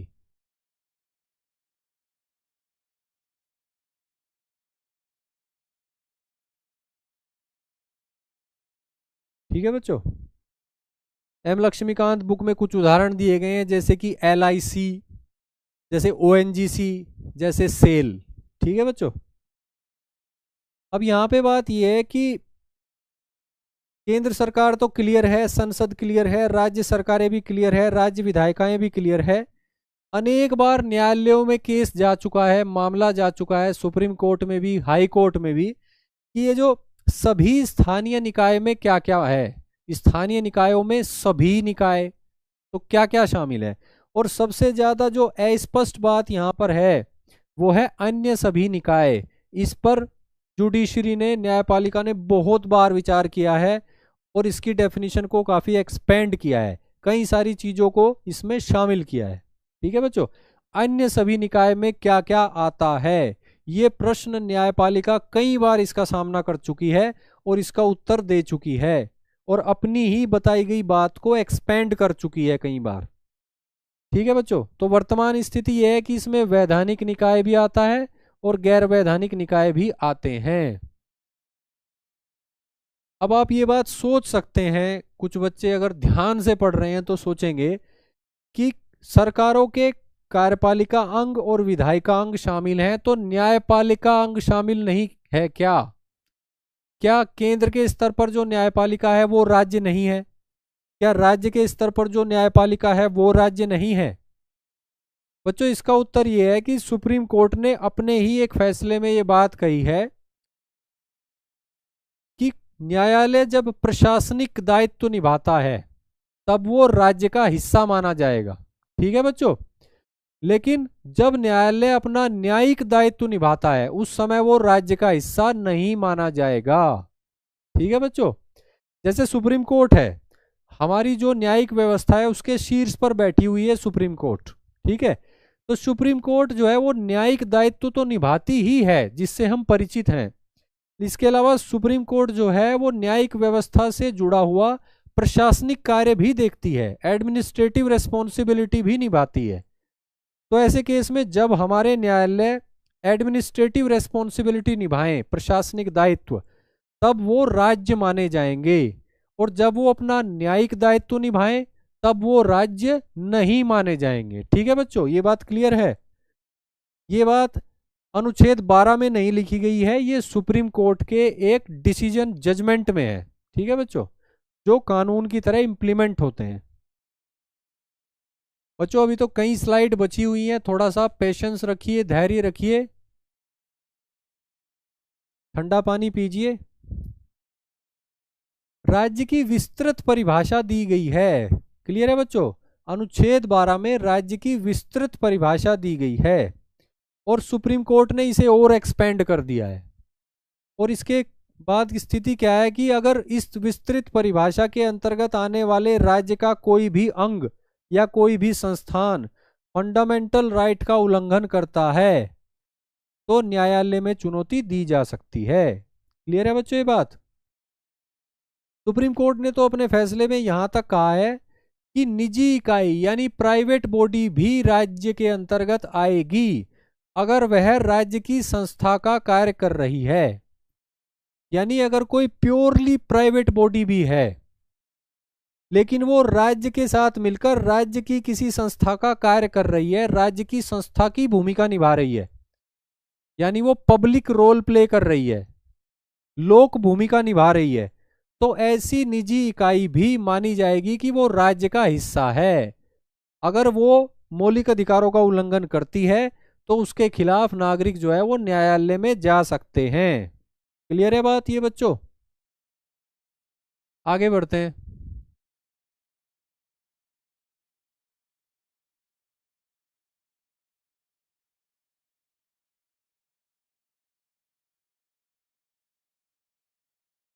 अब देख लेते हैं कि मूल अधिकारों से असंगत विधियां, यानी अब हम पहुंच गए आर्टिकल 13 पर। आर्टिकल 13, आर्टिकल 13, इसमें बच्चों लॉ की परिभाषा दी गई है। लॉ, लॉ क्या होता है? भाग 3 के संदर्भ में, भारत के संविधान के भाग 3 के संदर्भ में, यानी पार्ट 3 के संदर्भ में, यानी कि मौलिक अधिकारों के संदर्भ में बताया गया है कि लॉ क्या होता है। ठीक है बच्चों, मूल अधिकारों से असंगत विधियों की चर्चा है आर्टिकल 13 में। ऐसी विधियां यानी ऐसे कानून, ऐसे लॉ जो मौलिक अधिकारों का यानी फंडामेंटल राइट्स का उल्लंघन कर रहे हैं, उनका क्या होगा। ठीक है बच्चों, ये बात बताई गई है आर्टिकल 13 में। तो देख लेते हैं आर्टिकल 13 क्या कहता है।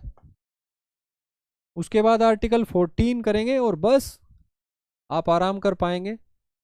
ठीक है बच्चों, मौलिक अधिकारों से असंगत अगर कोई विधि है या किसी मौलिक अधिकार का अल्पीकरण करती है, यानी उस पर वो सीमा लगाती है, तो ऐसी जो विधियां हैं वे शून्य होंगी, यानी उनको वोइड घोषित किया जा सकता है न्यायालय के द्वारा। क्लियर है बच्चों ये बात? यानी संसद कोई ऐसा कानून या राज्य की विधायिका कोई ऐसा कानून नहीं बना सकती जो मौलिक अधिकारों का उल्लंघन करती हो। ठीक है बच्चों, अगर ऐसी कोई विधि बनाई जाती है किसी भी विधायिका के द्वारा, केंद्रीय विधायिका या राज्य की विधायिका, जो मौलिक अधिकारों से असंगत हो या उनका अल्पीकरण करती हो, उन पर लिमिटेशन लगाती हो, तो ऐसी विधि शून्य होगी, वॉइड होगी न्यायालय के माध्यम से। ठीक है बच्चों, ये बात क्लियर है आपको? और यहाँ पे आप देख रहे हैं कि इशारा किया जा रहा है न्यायिक पुनरावलोकन की शक्ति की ओर, न्यायालयों की न्यायिक पुनरावलोकन की शक्ति की ओर। उच्चतम न्यायालय और उच्च न्यायालय को न्यायिक पुनरावलोकन की शक्ति है। ठीक है बच्चों, यानी वो कानूनों का इस आधार पर जांच कर सकती है कि उन कानूनों के द्वारा मौलिक अधिकारों का उल्लंघन तो नहीं हो रहा है। ठीक है बच्चों, और ये जो शक्ति है ये सुप्रीम कोर्ट को मिलती है आर्टिकल 32 से, और आर्टिकल 226 के अंतर्गत जो है ये शक्ति मिलती है हाई कोर्ट को। हाई कोर्ट यानी उच्च न्यायालय, और सुप्रीम कोर्ट को आर्टिकल 32 के अंतर्गत। ठीक है बच्चों, कोई भी नागरिक जिसको लगता है कि उसके अधिकार का उल्लंघन हुआ है, मौलिक अधिकार का किसी कानून के द्वारा, तो वो आर्टिकल 32 के अंतर सुप्रीम कोर्ट जा सकता है, आर्टिकल 226 के अंतर्गत वो हाई कोर्ट जा सकता है, और ये कह सकता है कि इस विधि के द्वारा मेरे मौलिक अधिकारों का उल्लंघन हो रहा है और ये विधि जो है मौलिक अधिकारों से असंगत है या मौलिक अधिकारों का अल्पीकरण करती है। उसके बाद कोर्ट अपनी प्रोसीडिंग चलाएगी, और अगर वास्तव में उस विधि पर लगाए गए आरोप सही हैं तो उस विधि को वो शून्य घोषित कर देगी या उसके एक भाग को शून्य घोषित कर देगी। ठीक है बच्चों, आगे बढ़ते हैं। अच्छा, यहाँ पे जो लॉ की परिभाषा दी गई है, यानी लॉ का रिव्यू किया जाएगा और लॉ ऐसा होना चाहिए जो मौलिक अधिकारों का उल्लंघन ना करता हो, तो यहाँ पे जो लॉ की बात हो रही है, लॉ, उसकी विस्तृत परिभाषा दी गई है आर्टिकल 13 में। आर्टिकल 13 में लॉ की विस्तृत परिभाषा दी गई है। ठीक है बच्चों, तो लॉ में क्या क्या शामिल है वो देख लेते हैं एक बार। आर्टिकल 13 के अंतर्गत कानून यानी विधि की जो है स्थायी विधि यानी परमानेंट लॉ, जैसा कि संसद के द्वारा बनाया जाता है केंद्र के स्तर पर, और राज्य की विधायिकाओं के द्वारा बनाए जाते हैं राज्यों के स्तर पर। ठीक है बच्चों, तो स्थायी विधि भी शामिल है लॉ की परिभाषा में, अस्थायी विधि भी शामिल है।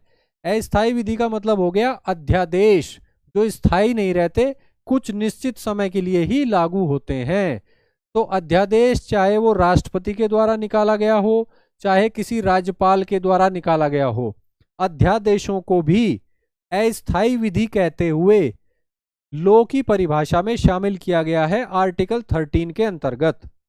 इसके अलावा प्रत्यायोजित विधि यानी सबऑर्डिनेट लेजिस्लेशन, जिसको हम कार्यपालिका विधि भी बोलते हैं, कार्यपालिका विधि यानी कि एग्जीक्यूटिव लेजिस्लेशन, उसको भी लॉ की डेफिनेशन में शामिल किया गया है आर्टिकल 13 में। ठीक है बच्चों, यानी स्थायी विधि, अस्थायी विधि और प्रत्यायोजित विधियों को शामिल किया गया है। इसके अलावा विधि के गैर विधायी स्रोतों को भी लॉ की परिभाषा में शामिल किया गया है आर्टिकल 13 के अंतर्गत। विधि के गैर विधायी स्रोत होते हैं जैसे परंपराएं, प्रथाएं आदि। ठीक है बच्चों, तो अगर स्थायी विधि के द्वारा उल्लंघन हो रहा है किसी के फंडामेंटल राइट का, या अस्थायी विधि द्वारा, या प्रत्यायोजित विधान द्वारा, या विधि के किसी गैर विधायी स्रोत के द्वारा उल्लंघन हो रहा है किसी के फंडामेंटल राइट का, तो वह जो नागरिक है वो सुप्रीम कोर्ट जा सकता है या वो हाई कोर्ट जा सकता है डायरेक्ट। तो लॉ की परिभाषा काफी विस्तृत है आर्टिकल 13 के अंतर्गत, और उसमें इतनी तरह की विधियां शामिल हैं: स्थायी विधि, अस्थायी विधि, प्रत्यायोजित विधि और विधि के गैर विधायी स्रोत। ठीक है बच्चों, अब देखते हैं आर्टिकल 13 एक और महत्वपूर्ण बात कहता है। आर्टिकल 13 क्या कहता है? कहता है कि लॉ की परिभाषा में संविधान संशोधन अधिनियम नहीं आते। यानी आर्टिकल 368 के अंतर्गत जो संविधान संशोधन किए जाते हैं,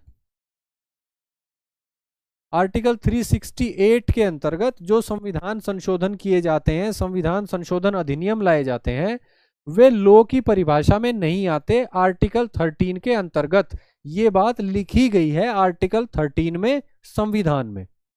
इसका व्यावहारिक अर्थ ये निकलता है कि जो लॉ हैं उनके माध्यम से तो फंडामेंटल राइट्स का उल्लंघन नहीं किया जा सकता, लेकिन आर्टिकल 368 के अंतर्गत संविधान संशोधन अधिनियम क्योंकि लॉ नहीं है जैसा कि यहां बताया गया है, तो इस प्रक्रिया से अगर गुजरेगी संसद तो फिर वो मौलिक अधिकारों का उल्लंघन कर सकती है। उल्लंघन का मतलब है कि उनमें अमेंडमेंट कर सकती है, उनमें छेड़छाड़ कर सकती है, उनमें परिवर्तन कर सकती है। ठीक है बच्चों, तो ये बात तो, ये स्थिति तो इस बात से निकलती है कि आर्टिकल 13 में ऐसा लिखा हुआ है, आज भी लिखा हुआ है, लेकिन ये जो प्रावधान है ये प्रभावी नहीं है, क्योंकि जब से 1973 में केशवानंद भारती मामले में उच्चतम न्यायालय ने बेसिक स्ट्रक्चर डॉक्ट्रिन का कॉन्सेप्ट दिया है, तब से ये बात प्रभावी नहीं है।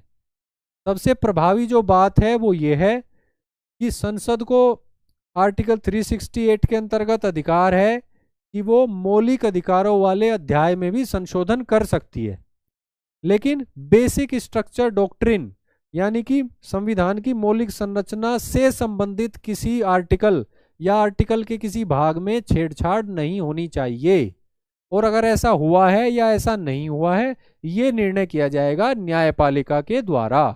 ठीक है बच्चों, तो ये बात आपको क्लियर हुई? आगे बढ़ते हैं। मैं थोड़ा सा पानी पी लेता हूं, आप भी पी लीजिए।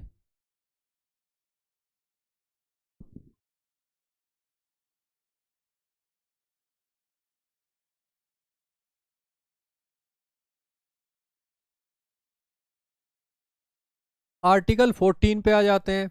ये हमारा आज का आखिरी आर्टिकल है, आर्टिकल 14, समानता का अधिकार। समानता का अधिकार, राइट टू इक्वालिटी। ठीक है बच्चों, इसके दो पक्ष हैं: कानून के समक्ष समानता यानी equality before law, equality before law. ठीक है बच्चों, और दूसरा पक्ष है विधियों का समान संरक्षण यानी equal protection of laws, equal protection of laws. ये दोनों बातें एक ही सिक्के के दो पहलू हैं, लेकिन इनमें जरा सा बेसिक डिफरेंस है। ठीक है बच्चों, वो देख लेते हैं। ये जो कॉन्सेप्ट है ये ब्रिटेन से प्रेरित है, ब्रिटेन से प्रेरित है। क्लियर है बच्चों? और ये जो कॉन्सेप्ट है ये अमेरिका के संविधान से प्रेरित है, अमेरिका के संविधान से प्रेरित है। ठीक है बच्चों, ये जो कॉन्सेप्ट है ये निगेटिव कॉन्सेप्ट है, निगेटिव कॉन्सेप्ट है। विधियों का समान संरक्षण जो है ये पॉजिटिव कॉन्सेप्ट है। ये पॉजिटिव कॉन्सेप्ट है। क्लियर है बच्चों? कानून के समक्ष समानता यानी इक्वालिटी बिफोर लॉ, इसका क्या अर्थ है? इसका अर्थ है विशेषाधिकारों की अनुपस्थिति, एब्सेंस ऑफ प्रिविलेजेस, यानी किसी को कोई विशेषाधिकार नहीं दिया जाएगा कानून की नजर में। ठीक है बच्चों, कानून के समक्ष सभी समान हैं, विशेषाधिकारों की अनुपस्थिति है। सभी पर समान कानून लागू होते हैं, सभी पर समान कानून लागू होते हैं, सभी पर सामान्य कानून लागू होंगे, कोई विशेष कानून नहीं होगा किसी विशेष व्यक्ति के लिए। सभी पर सामान्य कानून लागू होते हैं, सभी को सामान्य विधायी प्रक्रिया से गुजरना होगा और सामान्य न्यायालयों से ही इस प्रक्रिया को लागू किया जाएगा। क्लियर है बच्चों? यानी सामान्य, सामान्य और सामान्य, कुछ भी विशेष नहीं, कोई विशेषाधिकार नहीं, विशेषाधिकारों की अनुपस्थिति है। सभी पर सभी पर सामान्य कानून लागू होंगे, सामान्य विधायी प्रक्रिया से गुजरना होगा और सामान्य अदालतों से ही अपने अधिकार जो है वो प्राप्त करने होंगे या अपनी रक्षा करनी होगी। ठीक है बच्चों? कोई व्यक्ति जो है कानून से ऊपर नहीं है, कोई व्यक्ति विधि से ऊपर नहीं है। क्लियर है बच्चों ये बात आपको? यानी एक निगेटिव कॉन्सेप्ट है जो कहता है कि विशेषाधिकारों की अनुपस्थिति, एब्सेंस ऑफ प्रिविलेजेस। क्लियर है बच्चों? वहीं दूसरी तरफ ये जो है ये पॉजिटिव कॉन्सेप्ट है, ये कहता है कि समान परिस्थिति में समान व्यवहार किया जाएगा, यानी जो व्यक्ति समान परिस्थिति में हैं उनके साथ अलग अलग व्यवहार नहीं किया जा सकता, समान व्यवहार करेगा राज्य। क्लियर है बच्चों? यानी समान परिस्थिति और समान व्यवहार। क्लियर है? यानी कि समान के साथ समान व्यवहार। ठीक है बच्चों? Equal behaviour with equals, unequal behaviour with unequals. Clear है बच्चों? ये एक ही सिक्के के दो पहलू हैं, दोनों आपस में जुड़े हुए हैं। ठीक है बच्चों? अगर इसका उल्लंघन होता है, यानी कि विधियों के द्वारा समान संरक्षण सुनिश्चित नहीं हो पा रहा है, तो ये मान के चलिए कि इसका उल्लंघन हो जाता है, क्योंकि फिर कानून के समक्ष समानता नहीं बचती। क्लियर है बच्चों ये बात आपको? तो आर्टिकल 14 के अंतर्गत दो बातें कही गई हैं, एक पॉजिटिव है एक निगेटिव है, एक ब्रिटेन से प्रेरित है एक अमेरिका से प्रेरित है, और दोनों के बीच कुछ बेसिक डिफरेंस है। ठीक है बच्चों? आगे बढ़ते हैं। आर्टिकल 14 के बारे में और डिटेल हम ले लेते हैं। ठीक है बच्चों? अनुच्छेद 14, आर्टिकल 14। आर्टिकल 14 समानता की बात करता है कि सभी समान हैं, सभी समान होंगे, समान व्यवहार किया जाएगा, सारी बात है। लेकिन ये तर्कसंगत वर्गीकरण की अनुमति भी देता है, यानी कि रीजनेबल क्लासिफिकेशन। क्लियर है बच्चों ये बात आपको? यानी सभी नागरिक समान हैं, कानून के समक्ष सभी समान हैं, समानों के साथ समान व्यवहार किया जाएगा, विशेषाधिकार अनुपस्थित रहेंगे, कानून से ऊपर कोई भी नहीं होगा। ठीक है बच्चों? सभी सामान्य विधियों के अंतर्गत होंगे, सामान्य विधायी प्रक्रिया के अंतर्गत होंगे, और जो है सामान्य न्यायालयों से ही अपने अधिकार प्राप्त करेंगे। ये बात क्लियर है? लेकिन इसके बाद भी आर्टिकल 14 जो है वो नागरिकों के बीच में तर्कसंगत वर्गीकरण यानी कि रीजनेबल क्लासिफिकेशन की अनुमति देता है। लेकिन ये जो क्लासिफिकेशन हो ये मनमाना नहीं होना चाहिए, ये आर्बिट्रेरी नहीं होना चाहिए, ये लॉजिकल होना चाहिए, क्लियर होना चाहिए और रीजनेबल आधार पर ही होना चाहिए। यहाँ पे फिर कोर्ट की भूमिका आ जाती है, न्यायालय की। अगर ये अनरीजनेबल है, वर्गीकरण है लेकिन तर्कसंगत नहीं है, तो कोर्ट फिर उसको खारिज कर देती है। ठीक है बच्चों? आर्टिकल 14 का जो अधिकार है, यह जो अधिकार है ये किस किस को प्राप्त है आप बताइए मुझे?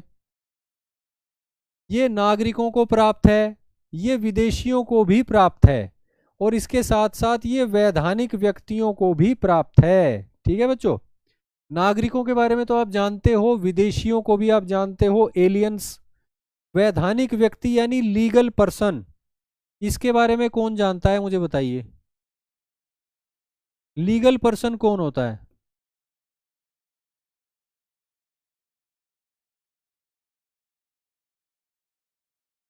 लीगल पर्सन होता है जैसे कि स्टेचुटरी कॉरपोरेशंस, यानी वैधानिक निगम, इसके अलावा कंपनियां, इसके अलावा रजिस्टर्ड सोसाइटीज, पंजीकृत जो सोसाइटीज होती हैं वो, इसके अलावा कंपनीज, और इसके अलावा स्टेचुटरी ऑर्गेनाइजेशंस या कॉरपोरेशंस, इन सबको माना जाता है लीगल पर्सन यानी कि वैधानिक व्यक्ति। तो कुल मिला के बात यहाँ पर यह है कि आर्टिकल 14 जो है वो नागरिकों को प्राप्त है, विदेशियों को भी प्राप्त है, और वैधानिक व्यक्तियों को भी प्राप्त है, यानी कि कॉरपोरेशंस को, कंपनीज को भी प्राप्त है, रजिस्टर्ड सोसाइटीज को भी प्राप्त है। ठीक है बच्चों। स्टेचुटरी कॉरपोरेशन का मतलब है ऐसा निगम जो कानून के द्वारा स्थापित किया गया हो। ठीक है बच्चों। इसके अलावा आपने रूल ऑफ लॉ शब्द सुना होगा। Rule of law, rule of law का जो कॉन्सेप्ट है उसी से निकला है कानून के समक्ष समानता, यानी इक्वालिटी बिफोर लॉ जो हमने पढ़ा वो रूल ऑफ लॉ से निकल के आया है, यानी कानून का शासन। क्लियर है बच्चों ये बात आपको? रूल ऑफ लॉ से निकल के आया है कानून के समक्ष समानता, जो आर्टिकल 14 में दिया गया है। क्लियर है बच्चों ये बात आपको? आगे बढ़ते हैं। उच्चतम न्यायालय एक बहुत ही महत्वपूर्ण बात कह चुका है एक निर्णय में, उसको देख लेते हैं क्या कह चुका है सुप्रीम कोर्ट आर्टिकल 14 के संबंध में। वो बात यह है कि आर्टिकल 14 में शामिल कानून का शासन, कानून का शासन यानी रूल ऑफ लॉ, जिसकी बात हमने यहां करी। ठीक है बच्चों। कानून के समक्ष समानता की बात हो रही है, इसका मतलब ही है कानून का शासन। आर्टिकल 14 में कानून के शासन की बात की गई है, रूल ऑफ लॉ की बात की गई है। तो यहाँ पे सुप्रीम कोर्ट कह रहा है कि आर्टिकल 14 में शामिल रूल ऑफ लॉ जो है वो भारत के संविधान की मौलिक संरचना यानी बेसिक स्ट्रक्चर का भाग है, और इसमें परिवर्तन नहीं किया जा सकता। किसके द्वारा? संसद के द्वारा आर्टिकल 368 में अपनाई गई प्रक्रिया का पालन करके। क्लियर है बच्चों? यानी आर्टिकल 14 जो है अनुच्छेद 14 है, और उसमें शामिल कानून का शासन ये भारत के संविधान की बेसिक स्ट्रक्चर यानी मौलिक संरचना का भाग है। ये बात डिक्लेयर कर चुका है भारत का उच्चतम न्यायालय। क्लियर है बच्चों ये बात आपको? चलिए आगे बढ़ते हैं। समानता के अधिकार के कुछ अपवाद हैं, कुछ ऐसे हमने बात की कि आर्टिकल 14 कहता है कि विशेषाधिकारों की अनुपस्थिति सभी सामान्य विधियों के अंतर्गत आएंगे, सामान्य विधायी प्रक्रिया के अंतर्गत आएंगे, और सामान्य अदालतों के अंतर्गत आएंगे। कोई भी कानून से ऊपर नहीं होगा, ये बात हम कर चुके हैं। लेकिन इसके कुछ अपवाद हैं। ठीक है बच्चों। कुछ लोगों को विशेषाधिकार दिया गया है कुछ कारणों से। क्लियर है बच्चों? और कई सारे अनुच्छेद हैं जहां पे ये इस तरह के विशेषाधिकार दिए गए हैं। जैसे आर्टिकल 361 361, इसमें जो है राष्ट्रपति और राज्यपाल को कुछ विशेषाधिकार दिए गए हैं। राष्ट्रपति और राज्यपाल को, जैसे राष्ट्रपति और राज्यपाल जो हैं वो जब अपने ऑफिशियल कैपेसिटी में यानी अपने ऑफिस के दायित्व को निभाने के लिए, अपने संवैधानिक दायित्व को निभाने के लिए जो भी कोई कार्य करते हैं उस पर किसी भी न्यायालय में कोई प्रश्न चिन्ह नहीं लगाया जा सकता, कोई कार्रवाई शुरू नहीं की जा सकती। ठीक है बच्चों। इसके अलावा जब तक कोई राष्ट्रपति या राज्यपाल उसका कार्यकाल चल रहा है तब तक उसके खिलाफ कोई क्रिमिनल कार्रवाई किसी भी अदालत में शुरू नहीं की जा सकती, और अगर कोई क्रिमिनल कार्रवाई पहले से चल रही है तो वो रुक जाती है उस दौरान जिस दौरान उस राष्ट्रपति या उस राज्यपाल का कार्यकाल चल रहा होता है। ठीक है बच्चों। इसके अलावा जब तक कोई राष्ट्रपति या राज्यपाल का कार्यकाल चल रहा है उस दौरान राष्ट्रपति या राज्यपाल को गिरफ्तार नहीं किया जा सकता या उसको जेल नहीं भेजा जा सकता। ठीक है बच्चों। इसके अलावा इन राष्ट्रपति और राज्यपाल के खिलाफ सिविल कार्रवाई के संबंध में भी कुछ प्रावधान हैं जो आर्टिकल 361 के अंतर्गत हैं। तो आप यहाँ पे देख पा रहे हैं कि ये एक तरह से विशेषाधिकार हैं जो भारत के संविधान ने राष्ट्रपति और राज्यों के राज्यपालों को दिए हैं। क्लियर है बच्चों ये बात आपको? तो ये अपवाद है, समानता के अधिकार का अपवाद है, आर्टिकल 14 का अपवाद है। आगे बढ़ते हैं, कई सारे अपवाद हैं, इनको देख लेते हैं। इसके अलावा अनुच्छेद 361A ये भी कुछ अपवाद क्रिएट करता है समानता के। इसमें कहा गया है कि जो संसदीय कार्रवाई होती है या राज्य की विधायिका में जो कार्रवाई होती है, अगर कोई व्यक्ति उसकी लगभग सच्ची रिपोर्टिंग करता है किसी समाचार पत्र के माध्यम से या किसी रेडियो के माध्यम से या किसी टेलीविजन के माध्यम से, तो उस व्यक्ति के खिलाफ कोई भी सिविल कार्रवाई या कोई भी क्रिमिनल कार्रवाई शुरू नहीं की जा सकती किसी भी अदालत में। ठीक है बच्चों। तो ये जो आर्टिकल है 361A ये संसदीय या विधायी कार्रवाई की रिपोर्टिंग के संबंध में विशेषाधिकार क्रिएट करता है उस व्यक्ति का जो इस कार्रवाई की ऑलमोस्ट सच्ची यानी कि ट्रुथफुल रिपोर्टिंग करता है। सब्सटेंशियली ट्रू ये शब्द इस्तेमाल हुआ है, सब्सटेंशियली ट्रू रिपोर्टिंग करता है। क्लियर है बच्चों ये बात आपको? आगे देखते हैं, आर्टिकल 105 ये भी समानता का अपवाद है। इसमें कहा गया है कि संसद के जो सदस्य हैं, राज्यसभा के हों या लोकसभा के हों, यानी सांसद संसद के अंदर क्या कहते हैं या किस तरह से मतदान करते हैं उस संबंध में कोई भी कार्रवाई किसी भी अदालत में शुरू नहीं की जा सकती। किसी भी अदालत में कोई प्रश्न नहीं पूछा जा सकता, कोई कार्रवाई नहीं हो सकती। ठीक है बच्चों। तो सांसदों को उनकी संसदीय भूमिका के संबंध में ये विशेषाधिकार दिया गया है। ठीक है बच्चों। और सिर्फ संसद के केस में ही नहीं, संसदीय समितियों के केस में भी। ठीक है बच्चों। कोई सांसद संसद में क्या बोलता है या क्या मतदान करता है या फिर वो संसद की किसी समिति में क्या बोलता है और क्या मतदान करता है, इस संबंध में किसी भी न्यायालय में कोई कार्रवाई नहीं हो सकती, कोई प्रश्न नहीं पूछा जा सकता। ठीक है बच्चों। समानता का ये अपवाद क्रिएट किया जाता है आर्टिकल 105 के द्वारा।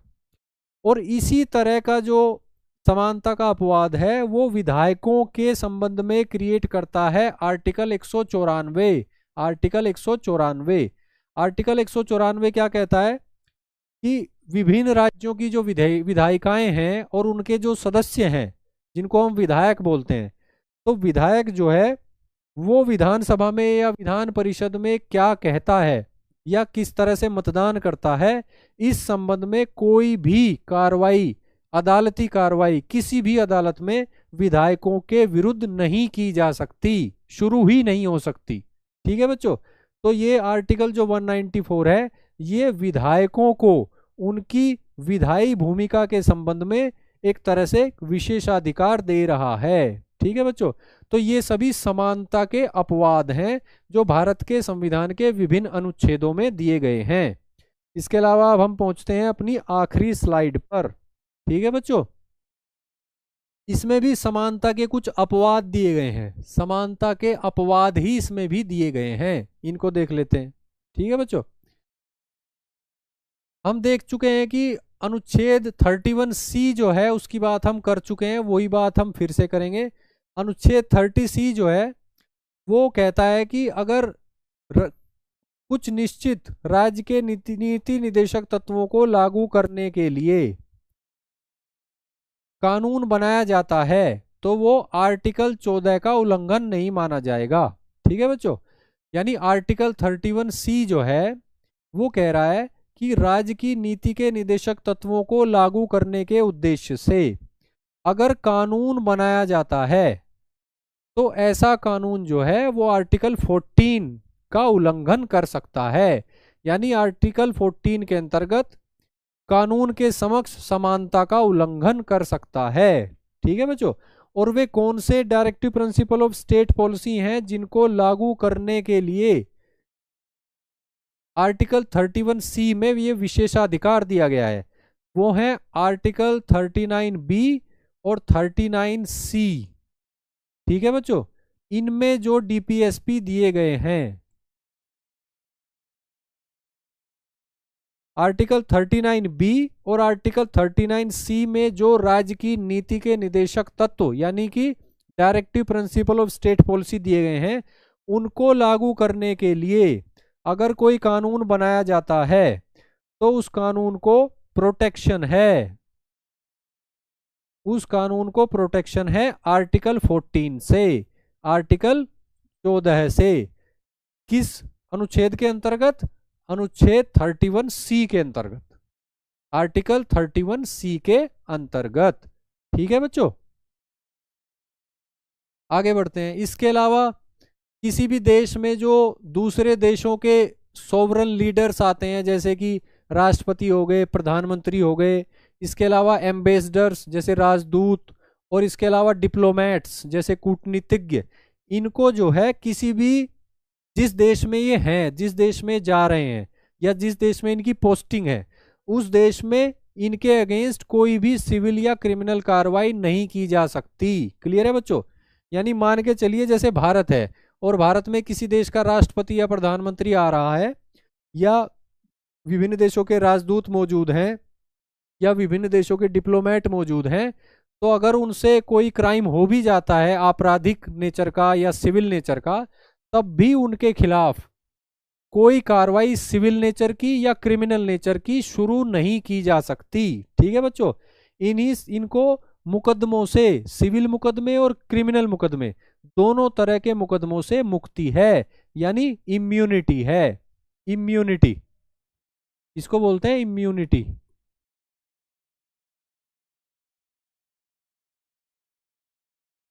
और इस कॉन्सेप्ट को बोलते हैं डिप्लोमेटिक इम्यूनिटी। ठीक है बच्चों, इसके अलावा संयुक्त राष्ट्र संघ यूएनओ और इसकी जो अन्य एजेंसीज हैं, इनके लिए कार्य करने वाले जो लोग होते हैं किसी भी देश में, उनको डिप्लोमेटिक इम्यूनिटी होती है। डिप्लोमेटिक इम्यूनिटी होती है यानी कूटनीतिक मुक्ति, इनके खिलाफ कानूनी कार्रवाई या सिविल कार्रवाई उस देश में नहीं की जा सकती जिस देश में ये एक्टिव हैं, कार्य कर रहे हैं। ठीक है बच्चों, इसको बोलेंगे डिप्लोमेटिक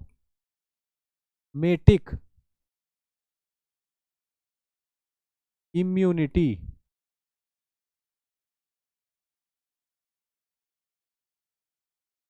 डिप्लोमेटिक इम्यूनिटी। क्लियर है बच्चों आपको? बहुत सारे बच्चे बने हुए हैं क्लास में, वेरी गुड। इसी जोश के साथ आगे बढ़ना है बच्चों, थकना नहीं है। सिविल सेवक के पास थकने का समय नहीं होता, ये मैं आपको बता देता हूँ।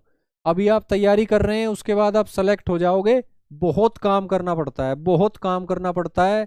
बहुत बड़ा जिला संभालना पड़ता है या बहुत बड़ा सब डिवीज़न संभालना पड़ता है, बहुत सारी फाइलें देखनी पड़ती हैं रोज, बहुत सारे लोगों से मिलना पड़ता है। ठीक है बच्चों, तो थकने का ऑप्शन नहीं है आपके पास, ना तैयारी के दौरान और ना ही सिलेक्शन के बाद। तो हमने देखा बच्चों समानता के अधिकार के अपवाद, और जैसे जैसे हम मौलिक अधिकार पढ़ते जाएंगे, साथ साथ में हम उनके अपवाद या उन पर युक्तियुक्त निर्बंधन या तर्कसंगत प्रतिबंध भी देखते हुए चलेंगे। ठीक है बच्चों, तो आज की क्लास जो है यहीं तक, ये आखिरी स्लाइड है, ये समाप्त होती है। आर्टिकल आज हमने 12 पढ़ा, आर्टिकल हमने 13 पढ़ा, आर्टिकल हमने आज 14 पढ़ा, और इसके अलावा हमने मौलिक अधिकारों की विशेषताएं पढ़ी। समस्त मौलिक अधिकार जो पूरे अध्याय में है, पूरे पार्ट 3 में है। ठीक है बच्चों, तो कैसी लगी आपको क्लास कमेंट करके बताना। आप ऑफलाइन कमेंट जो है काफ़ी कम करते हो। ठीक है बच्चों, मैं वेट करता रहता हूँ कब बच्चे बताएं उनको क्लास कैसी लगी, तो ऑफलाइन कमेंट ज़रूर किया कीजिए। ठीक है बच्चों, थैंक यू। आप मुझे ऑफलाइन ही बोला करो, ऑनलाइन तो काफ़ी बोलते हो, ऑफलाइन शॉर्टेज रहती है थैंक यू की। ठीक है बच्चों, अगर इन्होंने कुछ अपराध कर दिया तो कोई एक्शन नहीं लिया जाएगा, एक्शन ले सकती है इनकी खुद की सरकार। जिस देश के ये नागरिक हैं वहां पे इन पर एक्शन होगा उसी देश के कानून के अनुसार। ठीक है बच्चों, जिस देश में इनकी पोस्टिंग है उस देश में नहीं होगा, उस देश के कानून के अनुसार नहीं होगा।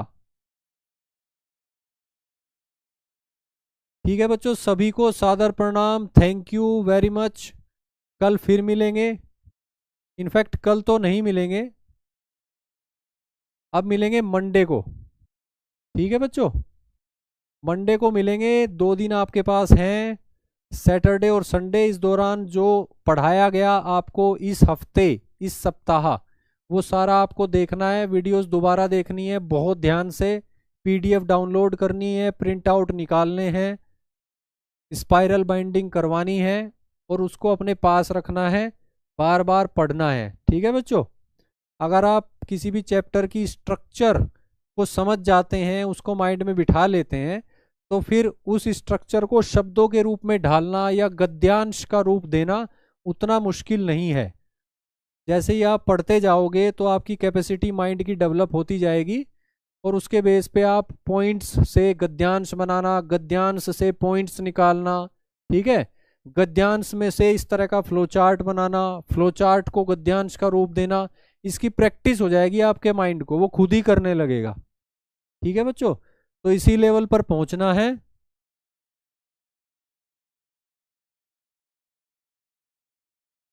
ठीक है बच्चों, ऐसे तो बहुत सारे हाइपोथेटिकल क्वेश्चन बन सकते हैं, हम सिर्फ संविधान तक ही सीमित हैं बच्चों, संविधान हमें पढ़ना है, हाइपोथेटिकल क्वेश्चनों में नहीं जाना है। आगे बढ़ते हैं, नमस्कार बच्चों, मिलते हैं मंडे 8 बजे।